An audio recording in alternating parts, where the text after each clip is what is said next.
Cinemoddities! Late night movies with Rob and Zack. This is a podcast about cinematic oddities where we discuss any media that is too bizarre, abnormal, or off-kilter for contemporary audiences. Occasionally these projects gel. Most times they crash hard into the realm of obscurity. Join us as we delve into the cult classic swamp. I'm Zack. And I'm Rob. And this week on Cinemoddities, before we dive into Terminator 2, continuing our Terminator series, I think Zack and I just wanted to mention a quick addendum to last week's episode. We completely missed discussing the concept of retroactive abortion. Is that where we want to start today, Zack? Of course, Rob. Like any sort of good Terminator 2 discussion, we have to retroactively talk about retroactive abortion. Yeah, even better. So, yes, I think it comes in the scene when Kyle Reese is captured by the police, and he's talking to Dr. Silberman, and it's like, they sent the Terminator back to kill John Connor's mother and stop him from ever being born. And one of the detectives is like, what is this, some type of retroactive abortion? And I think it's Dr. Silverman. Oh, okay. So that's not the way I think we usually think about retroactive abortion. Like, I get where they're coming from, but right, don't we usually think about it, Zack, as like you have until 18 years old to abort the child? Yes, like back in one of the first instances of Rob and I rubbing shoulders in high school, there was the notion of like, if abortion's legal, then why not just bring it up to the fullest extent? Like until your kid turns 18, be like, yo, like, your kid doesn't take out the garbage one day, you threaten him with abortion. Like, you know what? Yep. Or else. So I think maybe this movie, Terminator 2, is closer to our concept of retroactive abortion. The first Terminator movie with the Terminator going back to kill the mother, that's more like pre-retroactive abortion, right? Yeah, something like that. It's like matricide almost. Yeah, because you're trying to kill John Connor in the future by killing his mother in the past. So you technically are aborting him, but it's not by killing him, it's by killing his mother. Yes. Oh, okay. So maybe it's a good thing, maybe it's a bad thing. I think that's what we'll discuss about. But this movie, I don't think has anywhere near the level of complexity in the time travel that we discussed in the first one. Is that safe to say, Zack? Yeah, this is a much more straightforward action film than The Terminator is. Yes, yeah. I know last week we said it. I'd only seen the original Terminator maybe once or twice. Terminator 2, I watched a bunch when I was a kid. I remember catching it on TV, on like TNT, stuff like that. But I'm pretty sure I mentioned it was so long ago that I didn't really remember a lot about the movie. And when I watched it again last night for this recording, I did watch the director's cut, which seems to be one of the director's cuts I have that exists in this timeline. So Zack knows about it. And basically all my notes kind of get summed up into one thing, and it's basically disappointment. Because I remembered the premise of this movie, the whole, now Arnold's good in this one, he's a reprogrammed Terminator, gotta stop Robert Patrick, the liquid Terminator. They're in a different timeline. John Connor's a kid now. I remember the premise. I didn't have, I was kind of excited going into it. The movie starts almost the same way as the first one, with the two people coming back in time. And then I just kind of realized that the whole 2.5 hours is about to play out like a bad soap opera. And that's what a lot of this felt like to me. Like, a lot of this, I was like, oh my God, can I skip this stuff? Like, John Connor is a kid trying to teach Arnold Schwarzenegger to be more human, and Arnold's like, "What? Tell me, why do you cry? You mean humans? Yes. Why do humans cry?" I was like, "Please, God, please." I could not stand a lot of this movie. There was a lot of stuff I loved, and I think we'll get into it. But overall, I just wanted to skip so much of the cringiness of it. I thought it was. I get it now. I understand why my parents let me watch this one a lot more than they did the first one, but I just did not get into it at all. Is that kind of where your feelings stem from this one, or is it something different, Zack? I know you were saving your context for this week. Oh, there's an insane level of context this episode, folks, but that's part of the reason why we're also skipping Terminator 2 3D as well. No, to answer your question, I sensed a lot of that this time while watching it. Mm-hmm. That I hadn't really picked up on in previous viewings. And yeah, it's James Cameron human dialogue. Yeah. It's like Titanic of Billy Zane being like, who's the author again? Pablo somebody? Yeah, I think so, yeah. Yeah, it's that level of just like, oh man, Jimmy C's like elbowing the audience. Mm-hmm. it's like the first step toward like people like J.J. Abrams and Brett Ratner, where it's just like we're just give the most bare bones, like just slip and slide level, just drag the audience from like point A to B on the emotional slide. And don't get me wrong, it worked a lot when I was younger. Like this, good Lord, folks, if there ever was a movie for me growing up that didn't have the word Star and Wars in the title that I just like worshipped, it was this. This was just like, this fundamentally rocked my world to its absolute core. This was kind of like, again, you had like Titanic was really my first big movie. Then you have Star Wars. And then around like a year and a half later, you have Terminator. And I think I told part of the story in the 18s episode, but based on the downloads, most of you have not checked out that episode. And so what happened was when I was going to Universal Studios to see the 18s on Slime Time Live, my mother, the hero that she is and was, she sat there, waited online, but because of where the line was to get tickets to Slime Time Live, my father and I really couldn't venture that far because the concern was like, oh, when they start like giving out tickets, can you just ask for like a certain amount, or do they require your entire party to be there? So it was like, okay, what can we do? So like we can go like ride a ride and come back, and it's not like walking like 30 minutes to the other side of the park, spend like an hour online, then like walk in half an hour back. And it was like, oh, Terminator's right there. And I had no idea. I didn't know what the hell Terminator was. And my father's like, whatever, we're just going to do it because it's close. So we did it. And I don't remember much from that, but I know I loved it. Like I don't have no memory of that initial viewing of it, but I apparently loved it to the point where like the second movie was the one that like my father, and I think I've mentioned it a few times on here, had his like giant collection of VHS movies that he had taped off like one summer when he had free HBO, and that was in there. And he's like, here, watch this. It's Terminator 2. And I absolutely just fell in love with it. I was just like mesmerized. Like I wanted the sunglasses. My parents bought me like a toy, like, oh God, like it's like a hunting rifle. It was a toy, like had a little orange thing, and you cocked it back, it made like a popping sound, like the definition of like a toy in capital TOY. Yeah. But it was like the closest thing to having Arnold Schwarzenegger's like rifle he has in this, that he's able to like flip around with one arm and cock it. Yep. And I mean, like, I was just over the moon. Like, it started like a never-ending love of Schwarzenegger for me, like to the point where I think the same time that happened was when The Sixth Day came out. I saw that in theaters and fell in love with it. Like, I fell in love with everything Schwarzenegger did that I was able to get my hands on. Like, I loved Commando. The Total Recall would come later. But yeah, like I absolutely fell in love with Schwarzenegger. Like, and to this day, like he's a wonky ass person. Like you see him do things now, but he still is like I see him, like he'll be interviewed for something. And I think even like a couple of months ago, he was in the news because he was like some like body lifting convention or something. And some guy like, oh God, did like a cheap shot and like drop kicked him in the neck from the back. Oh yeah, I saw that. You remember that, right? And he like and there's like multiple like videos of it from like different angles. And like even at like 60 something years old, or he might even be 70 now. I'm not entirely sure.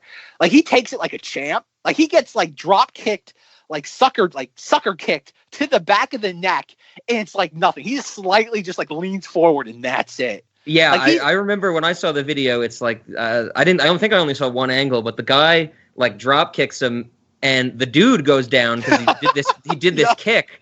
And Arnold's just like slaps the back of his neck like a mosquito was on it or something. Pretty much, like a bug bite, more or less. Like he's like I love him to death. Like even like some of his like infidelity stuff that like's happened in the last like 10 years or so. I still love him. He's great. Like even some of his newer things, like The Last Stand wasn't too good, but he was great. Sabotage, I think it's called, which is directed by David Ayer, who did Suicide Squad and other stuff. That movie's great. It's really weird and it's like insanely dark, but it's great. I love Schwarzenegger. I'll always have a soft spot for him. Right on. And but no, that's kind of like the Terminator story. Like in a nutshell, there'll be other things we'll get into the more we talk about Terminator 2, because that's the movie that like everything else spread from. Because we'll get more toward the Terminator 3 side of the story when we talk about that next week. And there's definitely like a component of this this was one of those movies. This was like my version of where you had my nephew in the Amanda show thing. And he brought that more or less to me. I brought this to him. And he got just as engrossed in the Terminator thing as I did. Because even like later on, like, God, I think it was like for 2003, his family got me an annual pass to Universal Studios Orlando. Oh, nice. And this was always like the thing we always did first. We always did the Terminator ride first. Right on. That was the first thing, and that was always like one of the greatest things ever. Like, oh, this is because I remember even though I can't remember this very like the first time I ever won it though. I remember every single element of it. Like if it were like I just went on it yesterday. It was just, oh god, there's so many cool things in that ride. Nowadays I think it closed a couple of years ago at Florida. It closed like Hollywood, like 10 years ago. But no, it's just one of those things that was just like Terminator's always been a part of my life. My life has more or less stopped every single time one of these movies has come out. And this is the movie that's the foundation for not just that, but also doing the series. We wouldn't be here right now if it weren't for Terminator 2, Judgment Day. Yeah. I think that's, like we said, that's the one that got hooked with it, and how I know so much about it. I guess I should say that, comparing this to what happened to us with the Amanda Show, where it was something we hadn't seen forever, went back and watched, and it was almost impossible to sit through. This was definitely not that bad. It was just more I was disappointed by like we said, the Jimmy C level of dialogue and what he has. What I think of Jimmy C as now, this movie definitely has more of than the first one did, which was almost refreshing to see. Yeah, because there's a lot of this movie. Because again, I'm by no means negative on this movie. I felt like there's a thing with me with movies, like just myself, is that like if I'm too familiar with a movie, if I've rewatched it, or if I remember too much of it and I rewatch it, I'm almost bored through it because I know every single beat. Yep. And I'm not just saying that like, oh, like when we went to go see Avengers Endgame twice, it wasn't like, oh, I'm bored the second time because I just saw it. It's like, no, it's still a novel thing. Like I'm still experiencing it, even if it's the second time I'm watching it. Whereas with Terminator, like we already said, like I've watched this like dozens of times. I know every single plot beat. I know every single shot. It's one of those things where it's like, okay, I've been here, done this, and enough time hasn't passed since the last time I've watched it for me to go into it kind of like doe-eyed to be like, wow, this is the greatest thing ever. Because that happened a couple of times in this where like I'm watching it and you kind of just have to admire the sheer just like spectacle aspect of this and just how everything comes together. But there's a point in this movie, and I wonder if it happened for you. I'm basing it off the comments you've already said. There's the part that after they escape the mental or the what do you want to call it? The mental hospital. Yeah, some type of institution. Yeah. Yeah. Up until when they have to escape Cyberdyne, the movie the movie doesn't know what to do with itself. Like things are happening, but they're just kind of there to connect the plot to its conclusion. Yeah, I would agree with that. There was definitely points where I was sitting through this, and they were getting really into that, family humanity aspect between the Terminators, John Connor, and Sarah Connor with the whole father figure thing. They're at that, they're at like the stockpile of guns Sarah Connor has somewhere in Mexico or down south of the United States. I'm not sure. And the whole time it's just like dragging along and she's having her visions about the world blowing up. And I'm like, where's the bad Terminator during all of this? Like what is going on right now in this movie? Like this could be totally cut out. Because a lot of that is, John Connor just talking to himself, basically. This is where I grew up. My mom always made us do a bunch of gun stuff and computer stuff. And I thought all kids were like that. But then she tried to blow up a computer company and I went to a regular school. And I'm like, I gathered all of this from everything else. You didn't need to tell me. Yeah, but I wonder how much of that is us being so familiar with this, where we're kind of looking at it like, oh, we know this already. Like streamline. That's absolutely a good point. And I was definitely thinking about that. How much of this is, it's almost as disappointing in and of itself that we can't see these movies cold, It's kind of like, I wish I could have seen the Terminator without knowing anything else. I think I've said it to Zack before, like, I love Rogue One, but how cool would it be to see Rogue One and not know what the Death Star is and not know who Darth Vader is? We do have that kind of, knowledge, and that certainly has to play some role and bias in our opinions. Yeah, and I think that's another reason why, like what you said about Terminator 2, I think that's also why the latter three films have such a negative reception, is that people just cannot get this movie out of their head. Like when you say Terminator, they go immediately to this movie, not the first one, and it's just okay. It's kind of like a security blanket. Yeah. If you do anything different with that franchise, They're going to point to this and say, this is perfection. You can't change it. And I think, and again, I by no means, I'm not arrogant enough to think that like, oh, how would I change this movie? Mm-hmm. Except for one thing. There's one thing that this movie's missing that I'm surprised Jimmy C either overlooked or he thought about it and he couldn't figure out how to do it at the time. Okay. But we'll get to that in a moment when like with the comes to your thing with the T-1000 and what he's doing for a nice portion of this movie. But the reason why I think you do have all like the movie does slow down a lot after they escape the mental hospital is that you do need that character aspect. You got to put a little bit more weight to this other than just like, oh, we're trying to stop the future. Mm-hmm. And the only thing I have to say is that he could have done that a little differently because after that happens, there's the plot, everything's set up in the first like at that point, 45 minutes of the movie, hour, has already been accomplished. It's like Terminator, Arnold Schwarzenegger has encountered John Connor and is now his protection. 2, we've established, or we've got John Connor now knows the world. We've checked that off the list. Mm-hmm. We have to get Sarah Connor out of the mental hospital. Check. And at that point, all the goals that the movie has set up for us have been checked off because there's nothing in the first hour of the movie that says, oh, we can prevent Skynet from happening. Yeah, it's not just a little tease where there's like one scene of Miles Dyson looking at the arm or very early on, but then we never see him again until they go to him.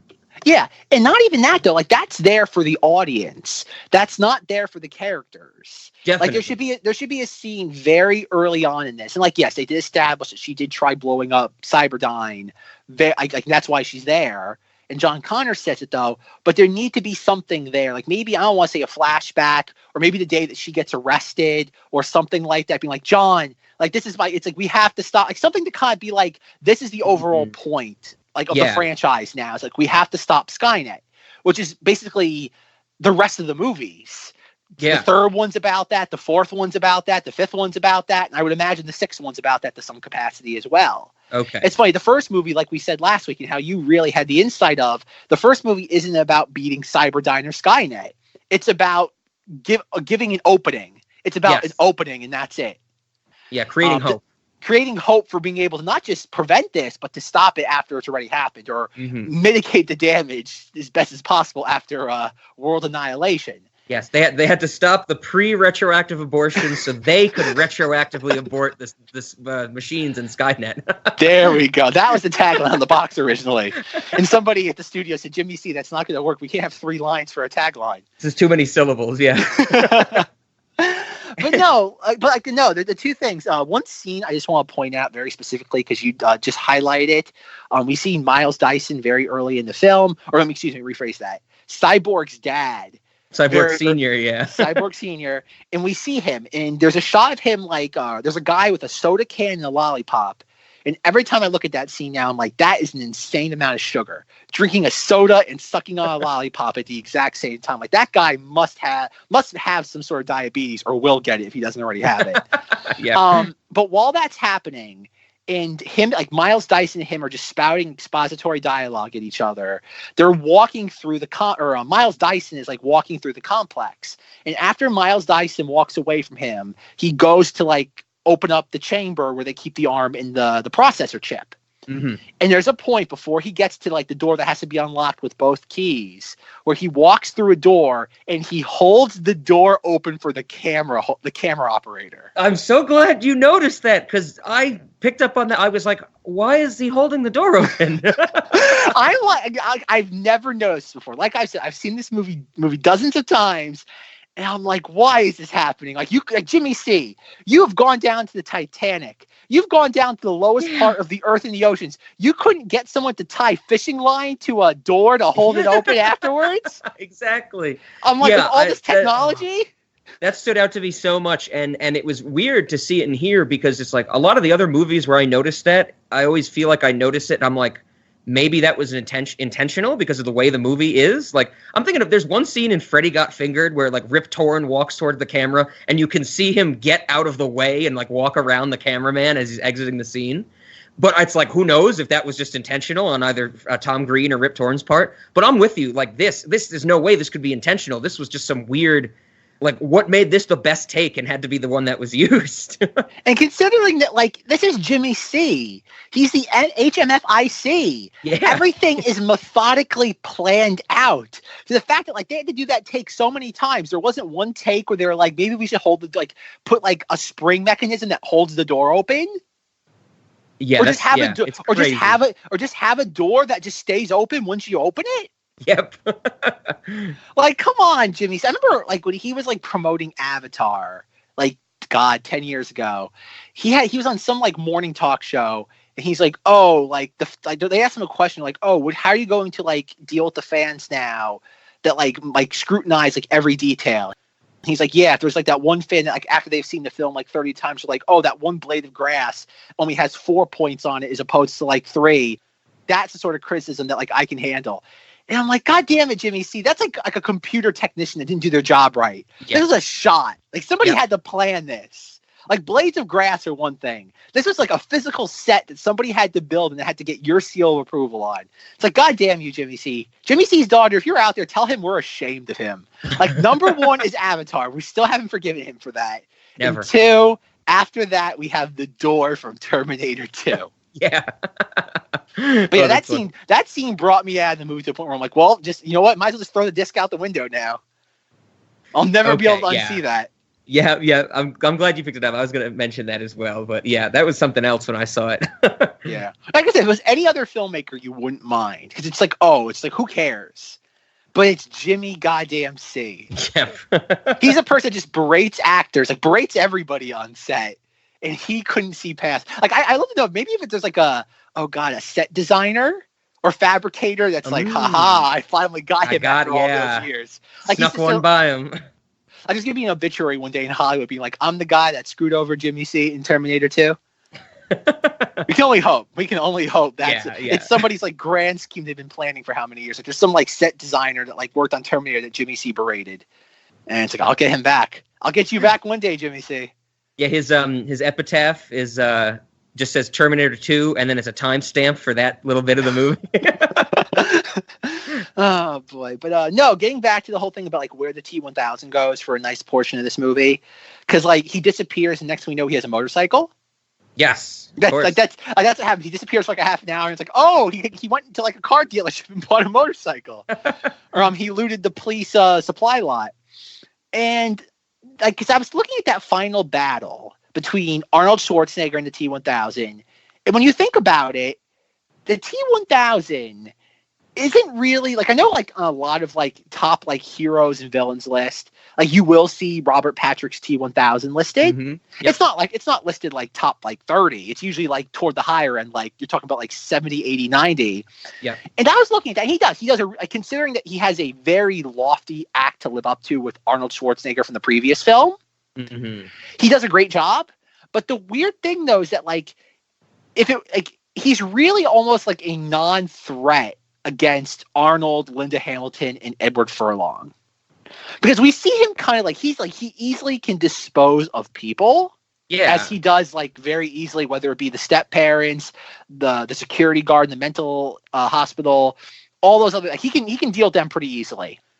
But with Arnold, like the very first skirmish they have is like in the hallway behind the department stores. Mm-hmm.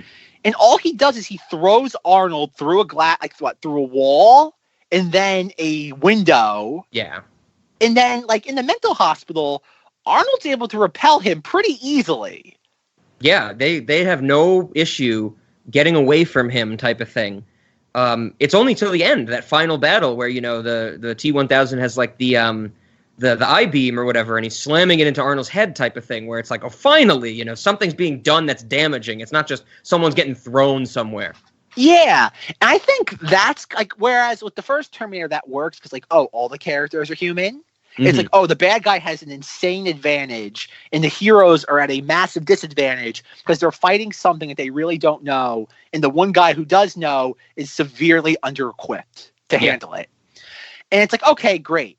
You look at this, though, and sure, Jimmy C describes like the difference between Arnold's T-800 versus the T-1000. Like, oh, the T-800 is a Panzer tank. The T-1000 is like a Porsche. Okay. And it's like, well, in a head-to-head battle, the Panzer tank will always win. Yeah. Like, yes, the T-1000 is much more sleek and able to adapt and probably wiggle its way out of a lot of things. But at the end of the day, the Panzer tank can basically take every punch you throw at it. Exactly. And so that's my only really genuine criticism of this movie, like Beyond the Door, is there should have been a skirmish very early on in the film. Either the mental hospital or the Galleria, where Arnold should have been really like beat up. Yeah. Like not like so beat up to the point where like it's the end battle where he's kind of just like where he says like I need a vacation, which might be one of the more jarring lines in this because it's just so weird that the Terminator would say that. Mm-hmm. But I guess we have to attribute that to the fact that like John Connor has humanized him at that point. Yeah. And but there should have been a scene. This is where I think it could have worked because you have this scene with Cyborg's dad where John Connor hands him the knife and is like, show him when they're like John Connor's, oh, God damn it. Cyborg's dad. I keep screwing that up. Cyborg's dad and who? The DA from Law and Order? No, she's the lieutenant. Lieutenant, damn Anita it. Van Buren, yep. I almost had it, folks. I almost had the Law and Order reference. And when he tells, like, they're like, who are you people? And he's like, show him. And he like rips the skin off of his arm. And you have the Terminator arm. And it's like, oh, wouldn't that have been much clever? Because you obviously have to have that moment where the arm's exposed to show it to Cyborg's dad. Why not have that early in the film? That considering that the T-1000 has the ability to turn into all sorts of like knives and like sharp objects, have it like Arnold goes to punch the T-1000, it like sucks on his arm and completely shreds not just the leather of the leather jacket, but shreds the sheer flesh off the arm. Oh, so that exposes the robot arm for later on. Oh, yeah, okay. And at the same time, it shows that like, oh crap, even though Arnold is still like, he's the Terminator, he's met his match. Yeah, yeah. Because as I was watching this, I was trying to like put myself into that headspace of like watching it for the first time. I tried doing that with a lot of movies on Cinemoddities, especially the ones that like I have a deep background with. Unfortunately, I can't do that with Wonder Shows because I am experiencing it for the first time. And it's the idea like, oh, wouldn't that have been great? It serves two purposes. You don't just have him ripping his flesh off in Cyborg's dad's home. And at the same time, though, it builds stakes. It's like, oh, so when they do encounter the T-1000 at the mental hospital, it's like, oh, crap, they better get out of there. Yeah, it's not just, oh, we have Arnold as our barrier who can, keep this dude back while we run away. It's actually like he can't get near any of us because even if he's near Arnold, while he's a Terminator, he can seriously mess him up. He's a better version of the Terminator. Yeah. I hear you. Yep. And it's weird that, like, we'll get into this a little bit more next week, is that Terminator 3 understands this concept better than this film does. Oh, because within the first, like, half an hour of the movie, Arnold Schwarzenegger encounters the female Terminator, and he gets, like, she takes out her little, like, arm cannon and just blows him across the entire, like, parking lot. And he's basically out of commission for the next, like, X amount of minutes of that movie. And John Connor has to drive away in the car and outrun her for the next... That's where the whole chase happens. The car chase. And I'm like, it's funny. Everybody derides Terminator 3, which I looked up for this conversation. Out of all the sequels, the non-Jimmy C sequels, still has the lowest rating on IMDb. Really? Lower than Genesis, wow. Lower than Salvation. Terminator 3 has the lowest rating, which I find absolutely baffling considering that film, and yes, we'll get into it next week, is derivative of Terminator 2. It does a different twist on the story than Terminator 2 does. And that's why, like I said last week, I still think Terminator 3 is my favorite film of the entire franchise. As of now, who knows where that changes coming down the line. But no, it's the idea that you need some level of stakes for the Terminator very early in the film. Kind of like Kyle Reese when like Sarah Connor's biting his hand the first movie and he's like, cyborgs don't feel pain. I do. It's the idea that like I'm not like him. Like there's a very real possibility that I die during this. Yeah. And that's what you need. You need stakes. And who knows? Maybe Jimmy C is clever. Maybe he did have that. He decided against it because I guess it's just the whole notion is that because I don't think he has a conversation against Arnold where he says like, oh, this one is more advanced than me. It's like, yes, he's more advanced, but more like in a physical sense, not like in a combat sense. Yeah. They never fleshed that out. It's definitely like we've been saying, the focus is more on that character and humanity elements of it. Yeah, I think that's my only like genuine complaint with this film, is that there should be some level of stakes early on, that like, you know what, if we are going to like spend most of the movie running away from him, which is what almost, except for the Cyberdyne part, is what the entire plot is, just running away. Mm-hmm. It's the notion of like, we need something to kind of just like bolster it up, and just like, and I think that's why some of this action doesn't hold up beyond just like the nostalgia level, is that like, how would this, like, there's a reason why like these dumb kids nowadays prefer my favorite term on the face of this earth, Marvel, is that some of these things don't hold up. Mm-hmm. It's like, you do need, like, I think about every single movie made is building upon what the previous ones ahead of it did. And so you do need to sit there, like, build stakes. You can't have any sort of gap in the filmmaking process, because if it does, like, you're only as strong as your weakest link. Yeah, exactly. Yeah, but still, with all that being said, this is when it comes to an action adventure film, like, practically perfect. Yeah, I think that's what I do like, is the action stuff, but nothing will ever make me care about Terminators asking humans why they cry. That's just dumb to me. I know we'll have to get into some of the scenes, because Zack knows which scenes were and were not in the director's cut, which I watched, which I'm interested in, because I think some of those scenes are the ones that included in the director's cut are the ones I disliked the most. But I just wanted to ask, Zack, is it true, because I only saw this like just before, when I was looking in, just before we started recording, we're pretty much, after seeing Terminator 1 and Terminator 2, we're pretty much ready for Terminator 6. Isn't it the case that it's disregarding 3 through 5? Every Terminator sequel takes place after Terminator 2. There's not one film. Well, okay. So they're all like 3A, 3B, 3C. No, except for Salvation. Salvation does, because you have the character of Catherine Brewster introduced in the third movie, and she is brought over to the fourth movie, Salvation. Okay. So that's maybe not true for Terminator Salvation. But I don't know. No, it's funny. Actually, now that you mention it, Terminator Salvation doesn't reference Terminator 2 a lot. It references the first film, and obviously by having Catherine Brewster in there, it's referencing the third film. Mm-hmm. But not a lot of the second film, actually, now that I think about it. Salvation might be the only one that doesn't directly like tie into the second movie. Okay. 3, 5, and 6 all definitely play as if they are the official continuation to the Terminator series. Okay. Maybe after we see all of them, when we finish up Dark Fate, whenever that comes out, we'll be able to determine which is the true successor to Terminator 2.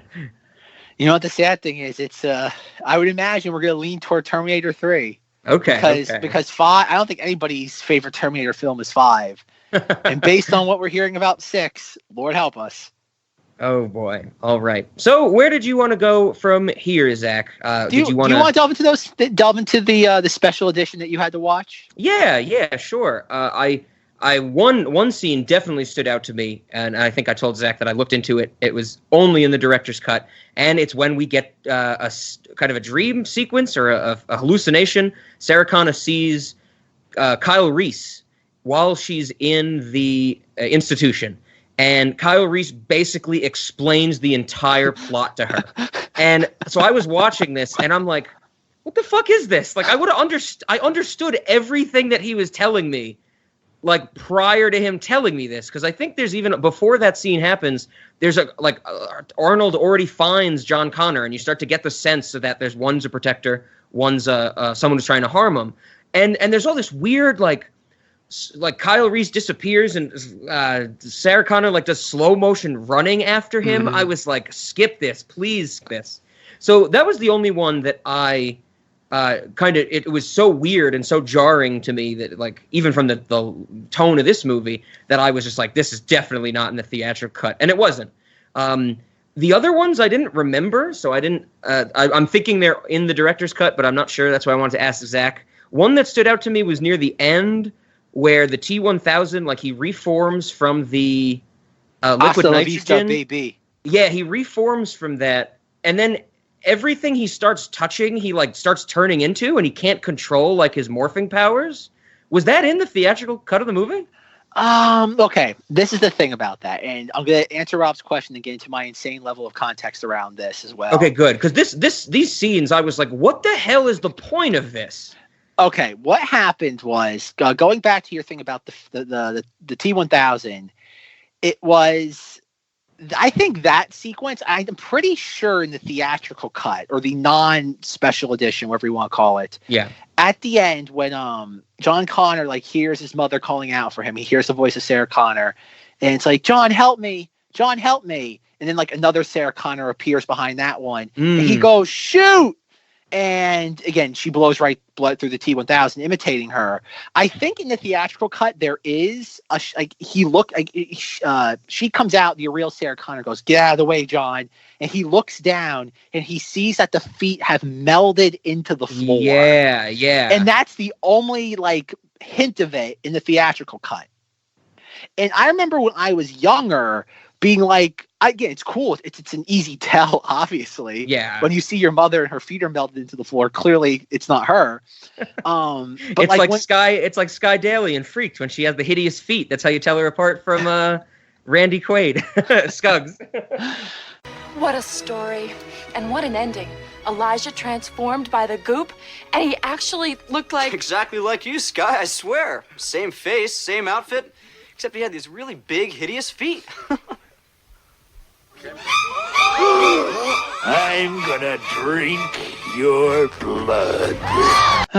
But yeah, that's really the only thing. And I think out of all the other, it's funny, on all the DVDs of this, they push this element hard. Okay. Like, and getting into my history with this was that like, well, I got okay, this is another one of those stories where there's gonna be a million bleeps, or people forgive me. My nephew got a DVD player before me. I wanted a DVD player when I was younger for the longest time because I was always like in the summer of 2000. I was like a big DVD person. Summer 2000, maybe like summer of 2001. I forget which. Like I was a big movie person, and I always I wanted to just as like any sort of kid and something they loved. I just wanted to consume as many movies as possible. And anytime they released a new movie, especially the early 2000s being the birth of DVDs, everything got released on DVD first. And it took months, if not like a year, for it to eventually be released on VHS. Okay. So I was starved for a DVD player. My nephew, considering that he was one of these people that he was one of these kids, and his parents, like anytime he stomped his feet, and boy, did he know how to whine. Oh, boy, if anybody ever knew how to whine, it was him. Basically, all he had to do was cry once, and they gave him everything he wanted. Okay. So he got a DVD player like months before me. And keep in mind, he was like maybe like 7, maybe 8 when this happened. And like I'd go over to his house, and because his parents just bought him everything he wanted, he never got to this day, I don't think he's ever heard the word no.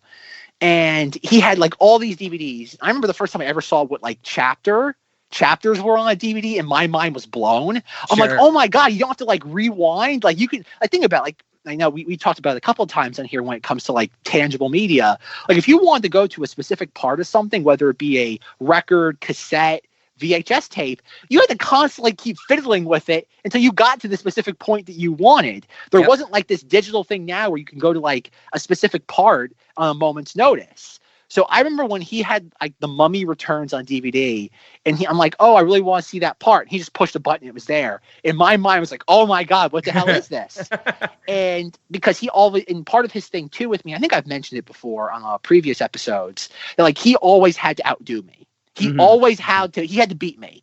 And considering that like his parents gave him everything he wanted, and I'm not saying my parents didn't give me what I was spoiled too, but it was much more like, oh, you get things here and there. Like, oh, like when we go to Walmart, you get like a $2 toy. You don't get a $25 movie. It wasn't that level of just like, here you go, you get everything you want. So he had Terminator 2 on DVD, whereas I only had it on VHS. And a little bit more context to the story was that my father, he had, like I said, he had T2 on his like copied off, a recorded off version of TV, but he didn't have the first Terminator. And my father hated it, hated people, more specifically me, buying store-bought movies. That drove him nuts. Okay. That drove him nuts, and I'll never figure out exactly why. I guess he saw it as a waste of money, even though clearly what he had was not as good as an official version. Yeah. But he didn't have the first Terminator on VHS, so I was quote unquote allowed to buy that. And I can still remember finding that at Walmart back in the day on VHS. I still have it somewhere. But when it came to Terminator 2, I bought that on VHS, and he was furious. He's like, "Why'd you buy this? This is a waste of money. We already have this movie." It was bonkers, folks. It was part of this weird, sort of idiosyncratic relationship my father and I had. What happened was my nephew had the DVD for Terminator 2. And he was watching it one day when we were over there, or I was watching it with him one of those dozens of times. And it had the Kyle Reese thing. And I think he made a comment to me. He's like, "Oh, Kyle Reese is in Terminator 2. And I'm like, because everything, like I said, everything between him and I was a contest. Yeah. And I'm like, "No, he's not." And he's like, "Yes, he is." And he always would cry and just scream over everything. It was funny. You had to walk on eggshells anytime you were around him. Sure. And I'm like, "No, he's not. I have the movie." He's like, "He's on my version." And he popped out the DVD, and there he was. And I remember going home that day and being so jealous. I'm like, "There's a whole other version of this movie I've never seen before. This is my favorite movie of all time. And there's a version of it I don't have." And I think this also goes to the compulsion I have, where I have to buy everything on Blu-ray and DVD. Everything comes from this time point in my life. And so for my 10th birthday, the only thing I wanted is I wanted a DVD player. I wanted a DVD player so bad, as for all the aforementioned reasons. And the first 2 DVDs I ever got, and for some reason my father marked them on the presents. He actually wrote number 1 and number 2 on the physical wrapping paper. Okay. Which I'll never understand why he did that. And the weird thing was, I opened the number 2 one first.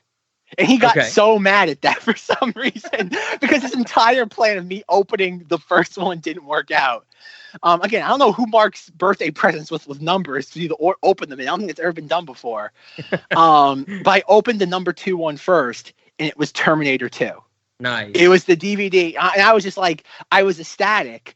And then after that, because I got some birthday money at that point too, the next DVD I would buy was Clock Stoppers, which, as we referenced last week, is a masterpiece. Yep. And we will get to it at some point. Definitely. And the 4th DVD I ever bought was The Terminator. Right on. So this is part of the context, which is going to take more up the discussion of the film.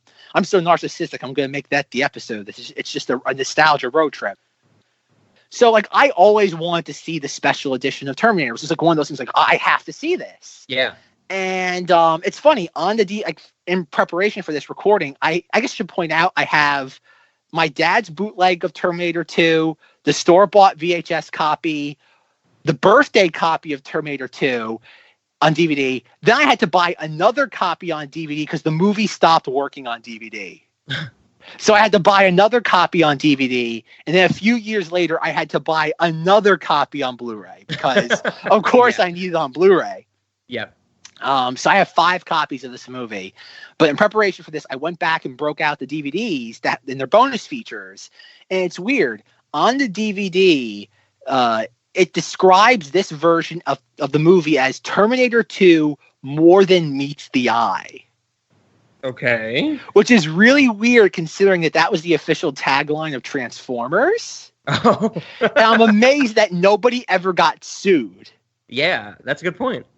It's when you think of when you hear the phrase more than meets the eye, I doubt you think of anything else but Transformers. Yeah, Transformers more than meets the eye. Yep. Yet somebody in the Terminator marketing department was like, let's call it this. Right on. And clearly nobody ever had a problem with it because I don't know if it's still called that. I don't know if it's called a director's cut. I've never heard any other official designation for this version of the movie. I know on the Blu-ray you can kind of toggle between each version. Okay. Because like the menu starts up and be like, oh, select this for the theatrical version. Select this one for the special edition or whatever it is, or the alternate version. And but to answer Rob's question, back in the day, I absolutely, not that I love this, but I want to see it so badly.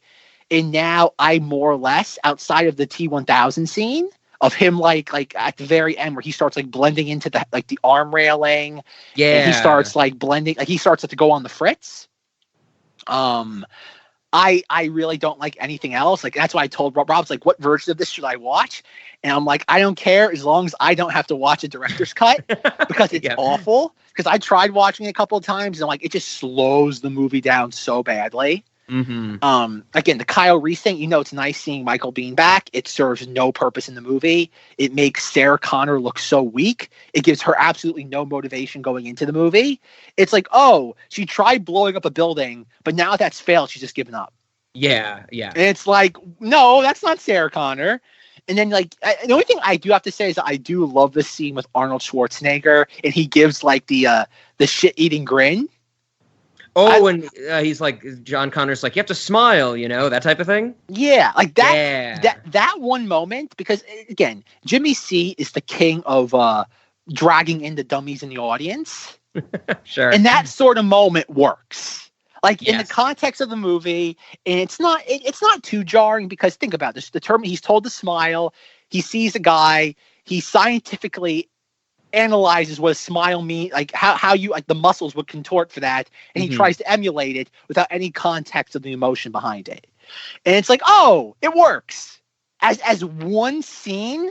It's fine, but like all like the scene of them like opening his head, taking out the microchip, her being like, "Get out of the way, John." It's like, so move.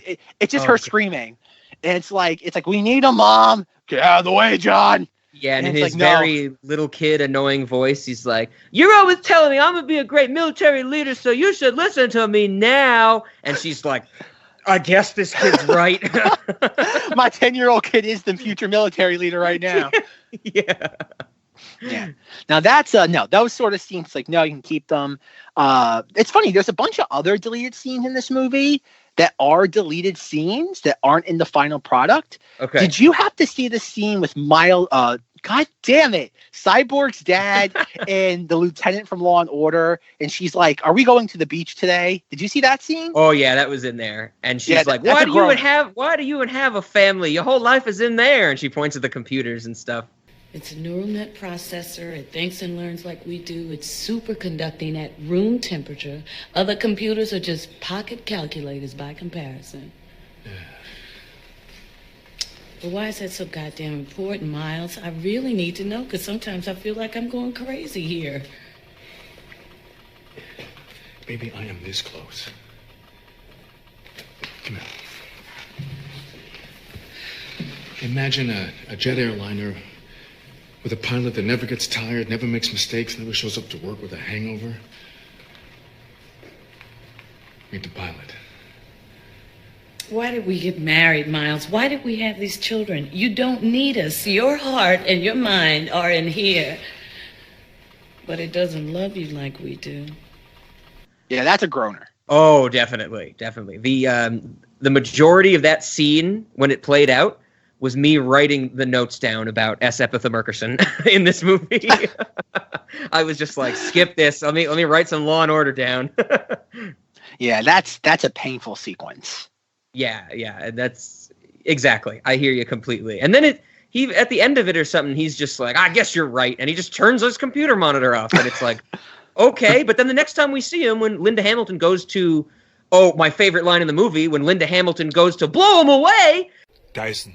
Yeah, gotta be Miles Dyson. She's gonna blow him away.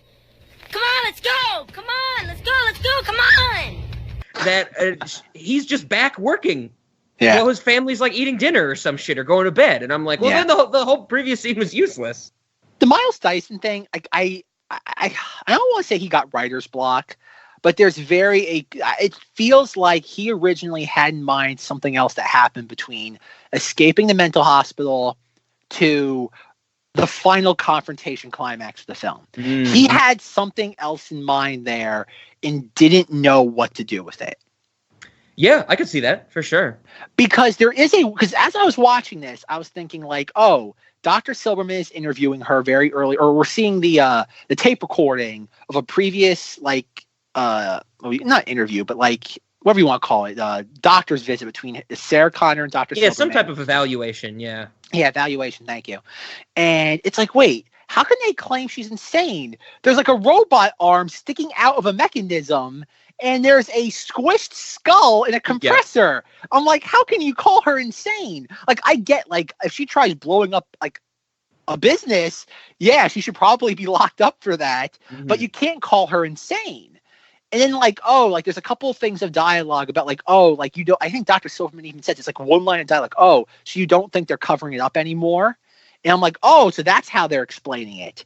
And then we have the whole thing again with Miles Dyson. It's like, don't ask where we got it from. And then, like, at the very end where, like, he had, like, they're at the dinner table and something's like, oh, he said something like, oh, they never told us to, like, to ask questions. She's like, I knew it. They covered it up. And I have to wonder, maybe there was a whole nother portion of this film that, not that, like, there's footage and he cut it out. I'm not saying that. Maybe, like, when he was, like, writing script treatment or he was writing an actual, like, script, that maybe had them confronting the bosses of Cyberdyne. Oh, okay. And I think that's the weird things that, like, oh, yes, they blow up all of Miles Dyson's research. That I think about it. At the end of, I think we talked about last week that there's a deleted scene of her getting put into the hospital or the ambulance, and the camera pans out, and it says Cyberdyne's the name of the industrial location. And it's like, oh, so clearly he had this in mind even back in, like, the early 80s. Mm-hmm.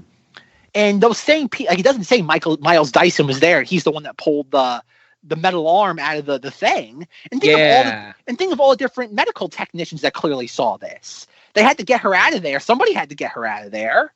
Yeah, that's a good point. So it's something like, you know, a scene where Miles Dyson is talking to the people that hired him. Because he, like you said, he's not the one who found this tech and rolled with it and started this company. Someone has to be above him and have, you know, the money, the funding, the money, the funding, have some safeguards to this. Because I know there is that one line where Miles Dyson, he's talking to Sarah Connor or something, and it's like, oh, this, like, when we found this arm and this chip, like, we just started to have all these technological advancements that we wouldn't have had otherwise.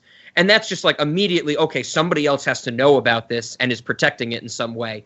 And you're exactly right. It would be those higher ups at Cyberdyne. Yeah. And that's where I think it's so weird that, like, it's funny, everybody attacks Terminator 3 or basically any of the Terminator sequels. Like, no, the story ends after 2. And it's like, no, it really doesn't, because, like, yes, it's the early, like, by the time the story's taking place, it's 1994 in the Terminator continuity. Mm-hmm. But even then, like, if you find a future robot arm, you're gonna, like, do moldings of it and, like, build cast of it. Like, you're not just gonna throw, like lock it in a vault in the middle of, like, oh God, Tech Valley or or whatever Silicon Valley was at that time, and then just walk away from it. Like, you're gonna sit there, have backups of that if ever was a fire. It's like, I don't get that. And that's why, like, again, with Terminator 3 is, like, a big part of that too, where it's like John Connor turns around, it's like, we blew up Cyberdyne. And I think Arnold Schwarzenegger's like, there are backups. Mm-hmm. It's like the government took over. At that point, the government took over because they realized it got the government's attention. Yeah, like, exactly.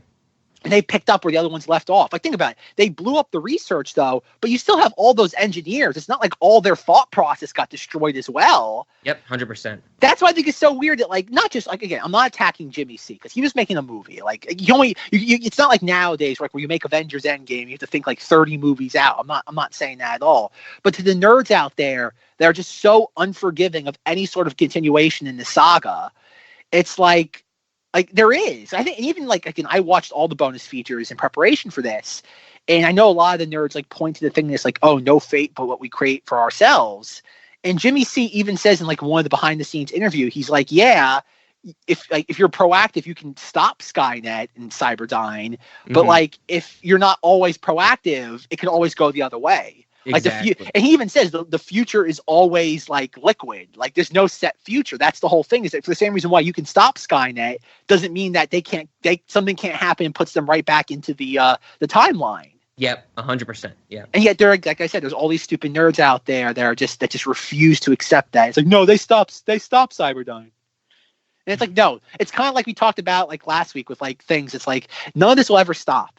It's like they're never going to stop making the only thing that can ever stop these things is a lack of audience interest. Yes, yeah.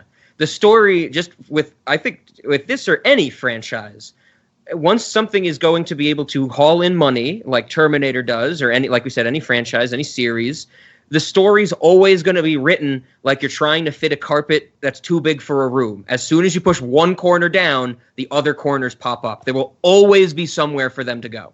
Yeah, there's always a back door. Exactly. But that's kind of the thing though. It seems like he had another story in mind. Okay. I'd say it's mostly the second act with a portion of the third act, because obviously Cyberdyne, them blowing up Cyberdyne's the first half of the third act. Mm-hmm. And no, it just feels like that, because it feels like I get it. The movie has to slow down at that point, because at that point you've gone from Terminator fights to the mental institution and all that, and then you have your climax at the end. So you do need a point where the movie kind of just like gives the audience a chance to breathe. You don't want that like Man of Steel thing where it's just like, oh my God, like enough. Like again, I'm hyperventilating at this point, just trying to catch my breath. You can't. Yeah. Again, the J.J. Abrams model is unsustainable. You do need to slow down. And I get that. And I do get that, like the whole thing of like, oh, Sarah Connor, but it's like, oh, she has a vision of the world ending, and then all of a sudden it's like, okay, I'm going to murder Miles Dyson. Yeah, I didn't get that. That whole scene was really weird to me. And then when she gets there and she's like, oh, it's all your fault, and then she just like cries and falls down. Well, yeah, I get it, because it's like, oh, she realizes that she's no better than what the Terminator. She's become a killing machine just like everything else is. She's lost her humanity. Yeah.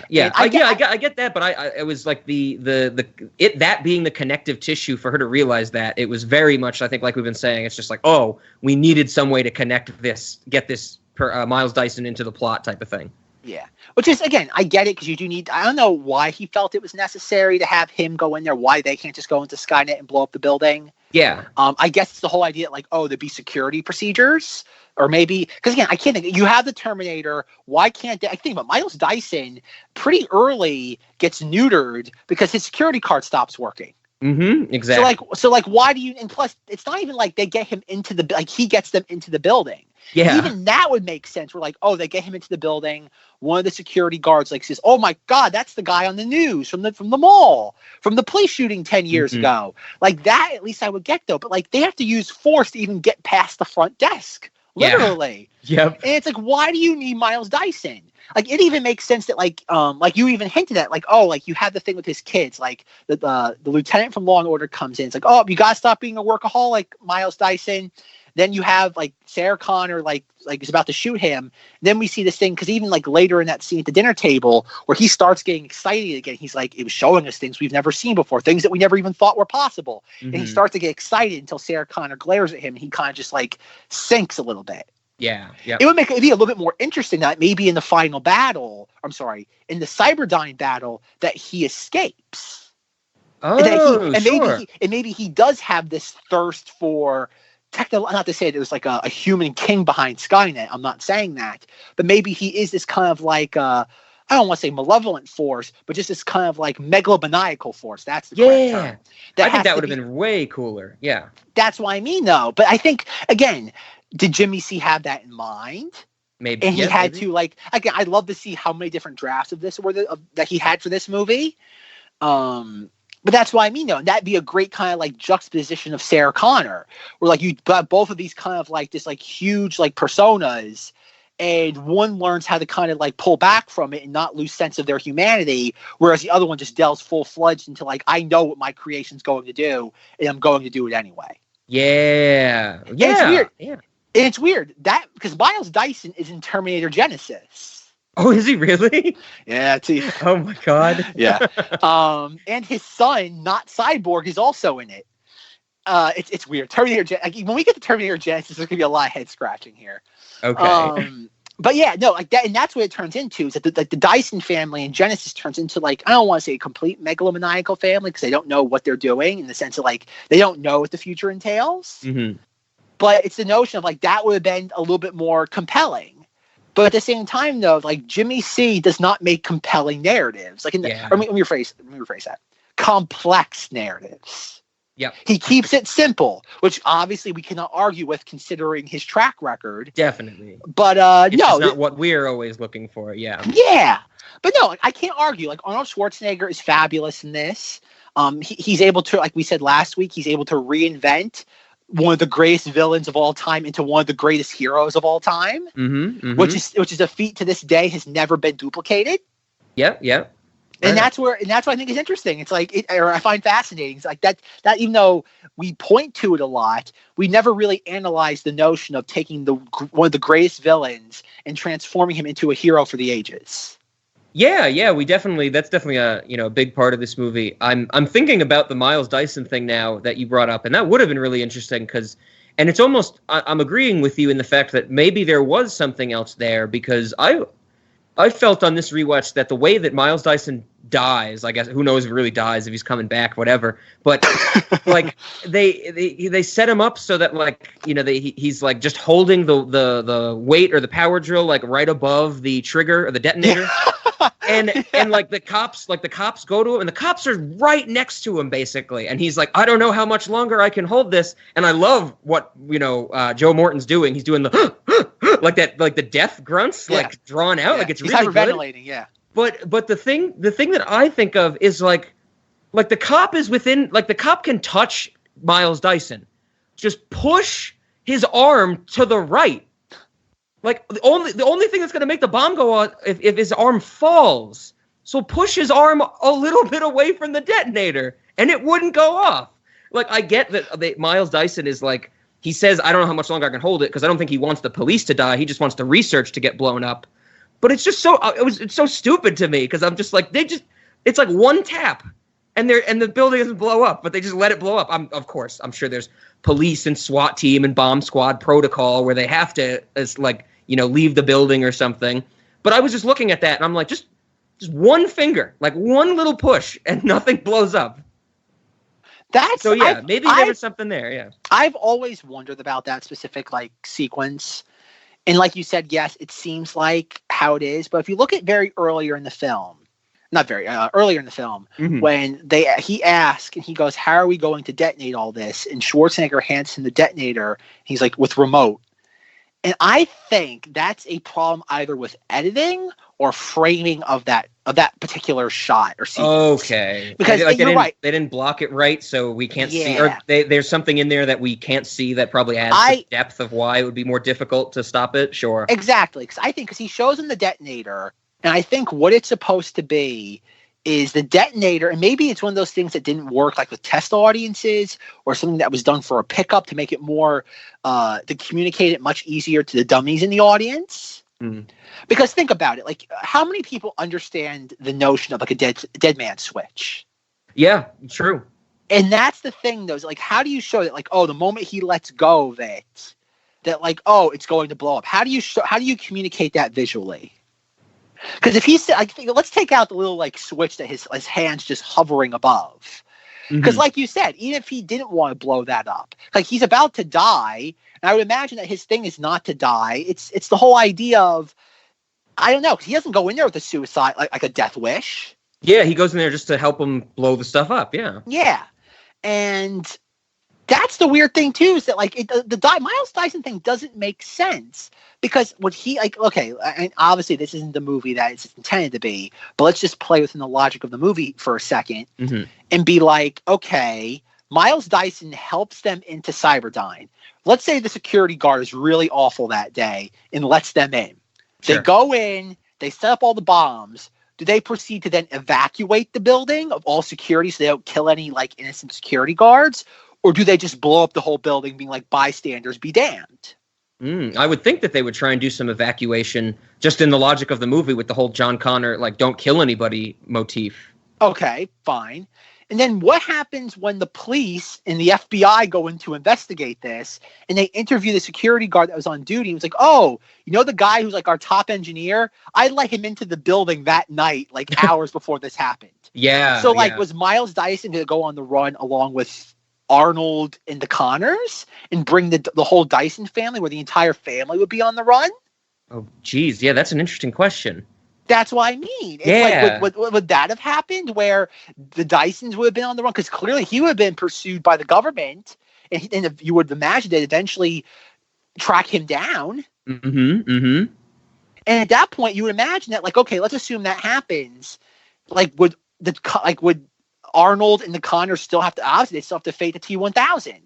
And I know this is the whole thing with time travel movies, and we can't spend too much time on this, though. Is okay, they blow up Cyberdyne. Does that mean Arnold and the T-1000 just disappear? They do a Marty McFly and they just dissipate? Yeah. Yep. That's what I mean. So, like, if that happens, that means Kyle Reese is never sent back in time, which means John Connor can never exist, which means everything would go back to the way it happened, which means that Kyle Reese would have to be sent. Like, that's where, again, time travel is a plot device. It's not meant to be the fabric to the entire plot and narrative of the entire film.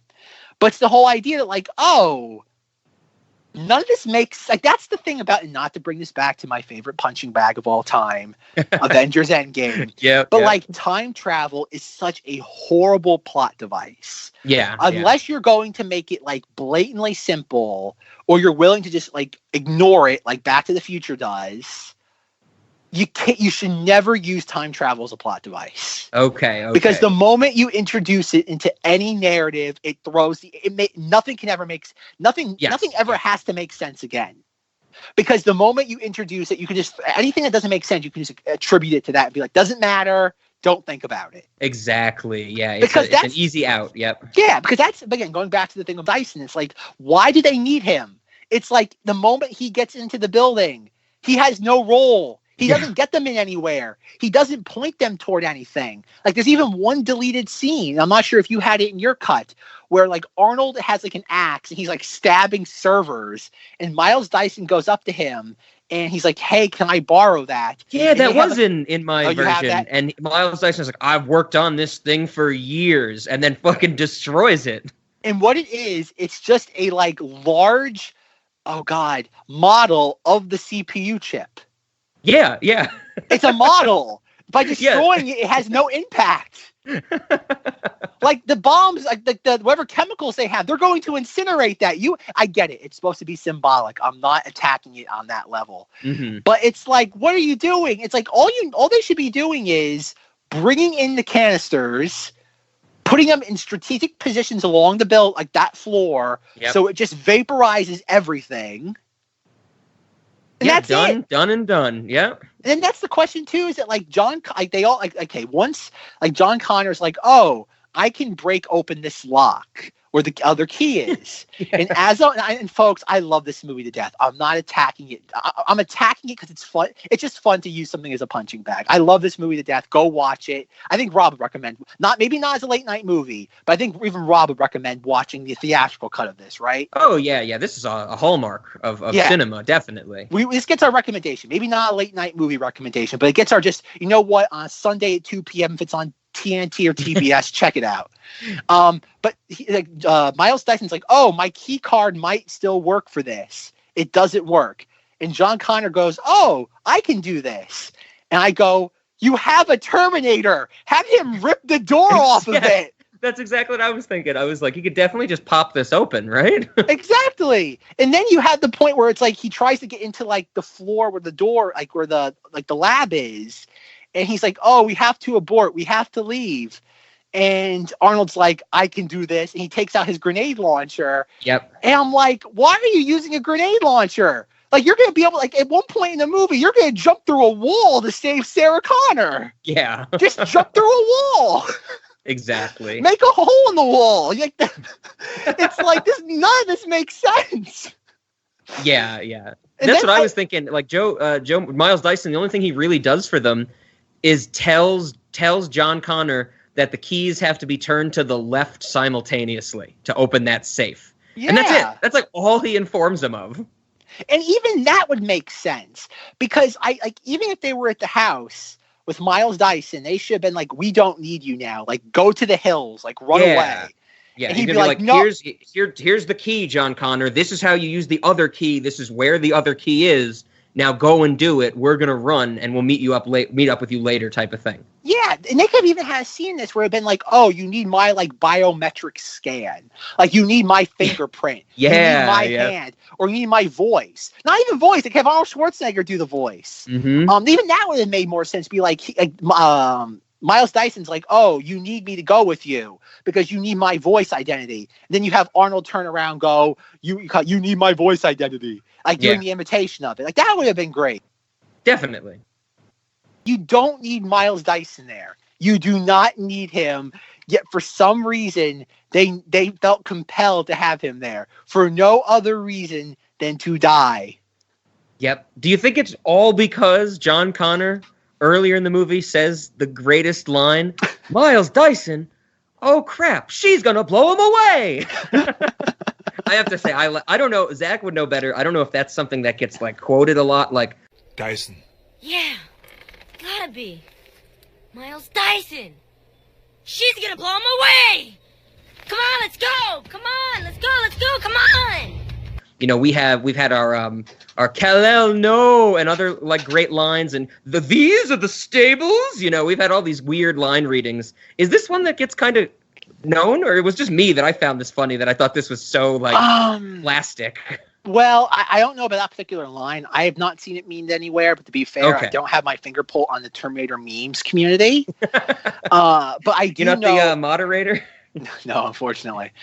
I do know that in the last like 5 or 6 years, especially like all like the things like the Phantom Menace, like Jake Lloyd, a lot of people in retrospect, it's weird. Like this movie gets like no criticism, but the only criticism it gets is it has a horrible kid actor in it.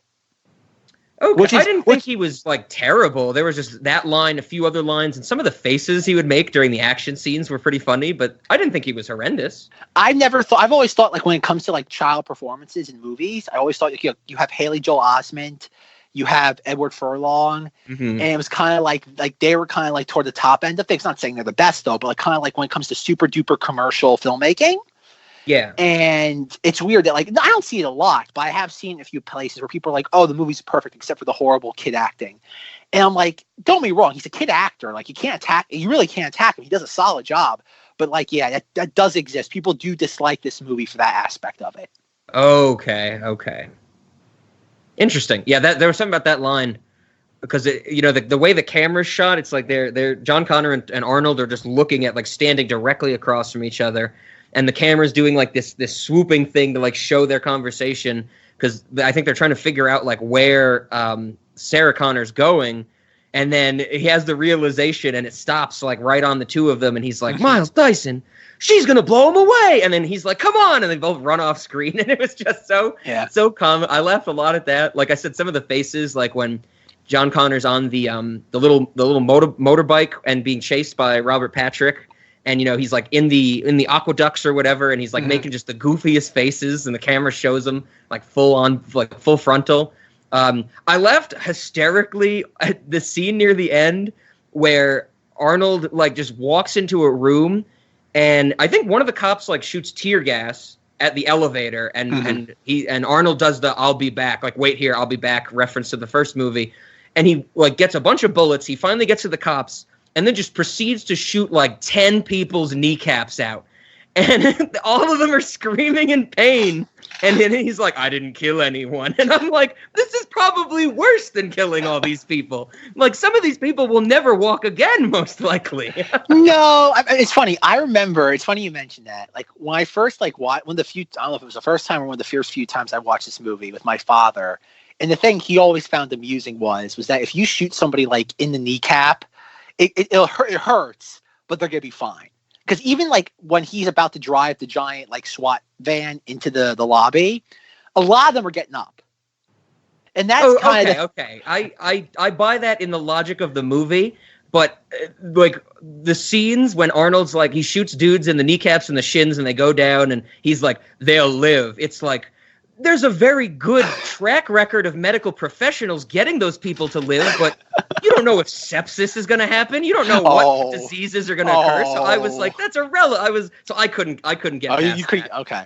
I've always found that amusing because that is something that I think about. Even if he does like shatter their shin or knee, you can always get replacements for that. Like that's that's to incapacitate them for the time being. It's not going to hurt them super duper. It's not killing them. It's incapacitate them. That's what it is. It gives them a chance that they'll have a full life later on, rather than just immediately taking away from them. There goes that major league career for all of them. Yeah, right on. Going back to the final Cyberdyne confrontation, the one thing I found fascinating too was the idea of their exit strategy. Okay. Because they have the 3 giant like barrels filled with explosives. Hmm. John Connor is able to get the key out of the lock or out of the vault, despite the fact he has an ATM card. I don't get how that works. He has a bank ATM card, and apparently it's the exact same science as... somehow it fits in there. Somehow it's the same technology, but whatever, I don't care. And he goes to like the security table, which all of a sudden is a security table there with active security cameras. And he goes like, not good, not good. He goes to like a window and sees like the helicopter spotlight. Mm-hmm. And he goes to like all of them. He's like, we have company. They're like, police? How many? All of them, I think. Yeah. And I was wondering, what was the exit strategy for this? They honestly think there was only one security guard in the entire building and that duct taping him under like a faucet was good. Like, be like, you know what? We got it. We got the one security guard. And then 2, they must have figured there'd be like Miles Dyson would have told them there's more than one security guard. Like, we have to sweep this building before we can sit there do anything. Yeah, exactly. And never mind, where did they get the explosives? Like, we see them walking into Cyberdyne, and they have all their equipment. Like, Schwarzenegger has the minigun. They have, like, all this stuff, like, in, like, little, like, bags, satchels. Where did the 3 barrels of explosives come from? I assumed it was somehow fit into Sarah Connor's car when she drove off of that, like, Mexican reserve with all the other weapons. It was in the station wagon? Yes, even though the car is way too small for it, that's the only thing I can assume is that she somehow had them all in there. Because that was her plan: go kill Miles Dyson and then storm Cyberdyne by herself, which did not work out at all the first time. What's the definition of insanity? Trying the same thing again, hoping for a different result. Maybe she is insane. Maybe there's a whole. I didn't have it in my movie. Maybe there's an even further deleted scene or never even got shot where it's like she goes to kill Miles Dyson, she doesn't. Terminator and her son show up. Then they all decide to destroy Cyberdyne, so they take a trip back to the Mexican reserve to get the supplies, and then they go to Cyberdyne. So maybe this was all like, when there's that scene where Miles Dyson's like, when should I take you?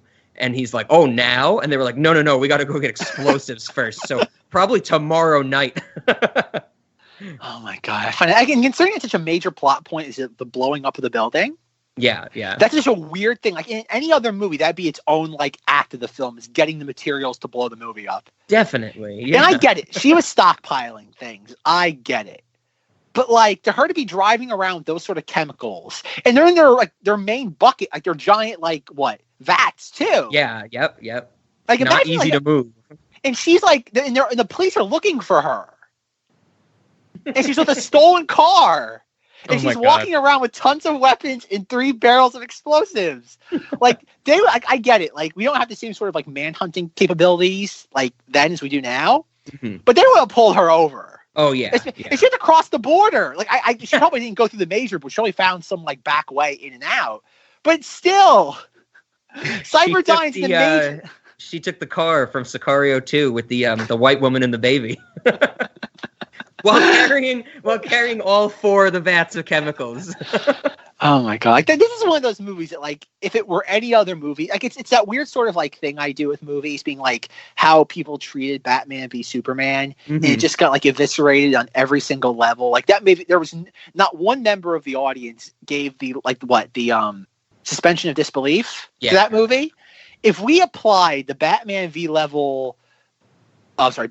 Superman level of just, like, suspension of disbelief to this holds up no better than that movie does. Yeah, exactly. I think nothing makes sense. This is firmly one of those don't think about it movies. Absolutely. Yeah. And again, get the good action when it comes around, and then just, let the dialogue wash over you.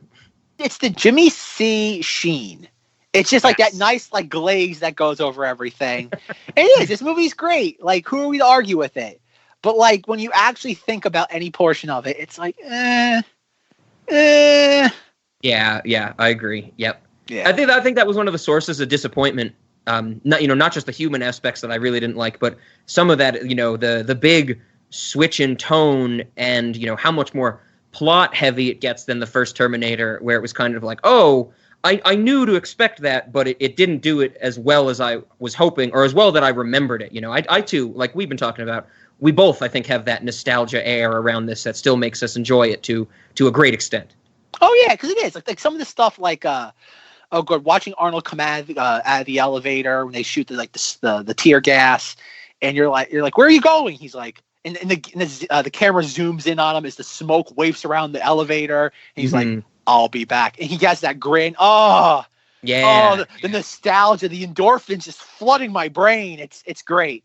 I really loved the scene. I think this was the first time it stuck out to me because it's been so long since I saw the first Terminator.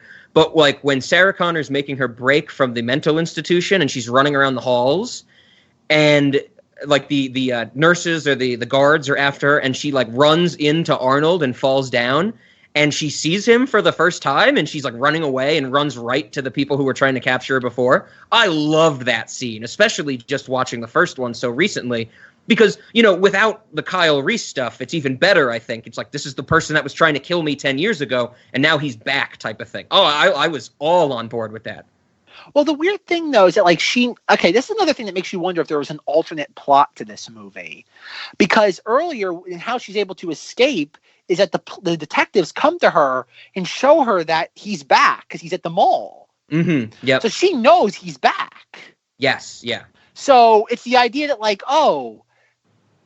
obviously she's horrified because she knows what he is, but like she knows he's floating out there, and that's never really addressed in any sense. Being like, obviously I don't expect to see in the movie her being like, "What were you doing at the mall?" Like I don't expect that, but it's the idea of like, she knows he's around.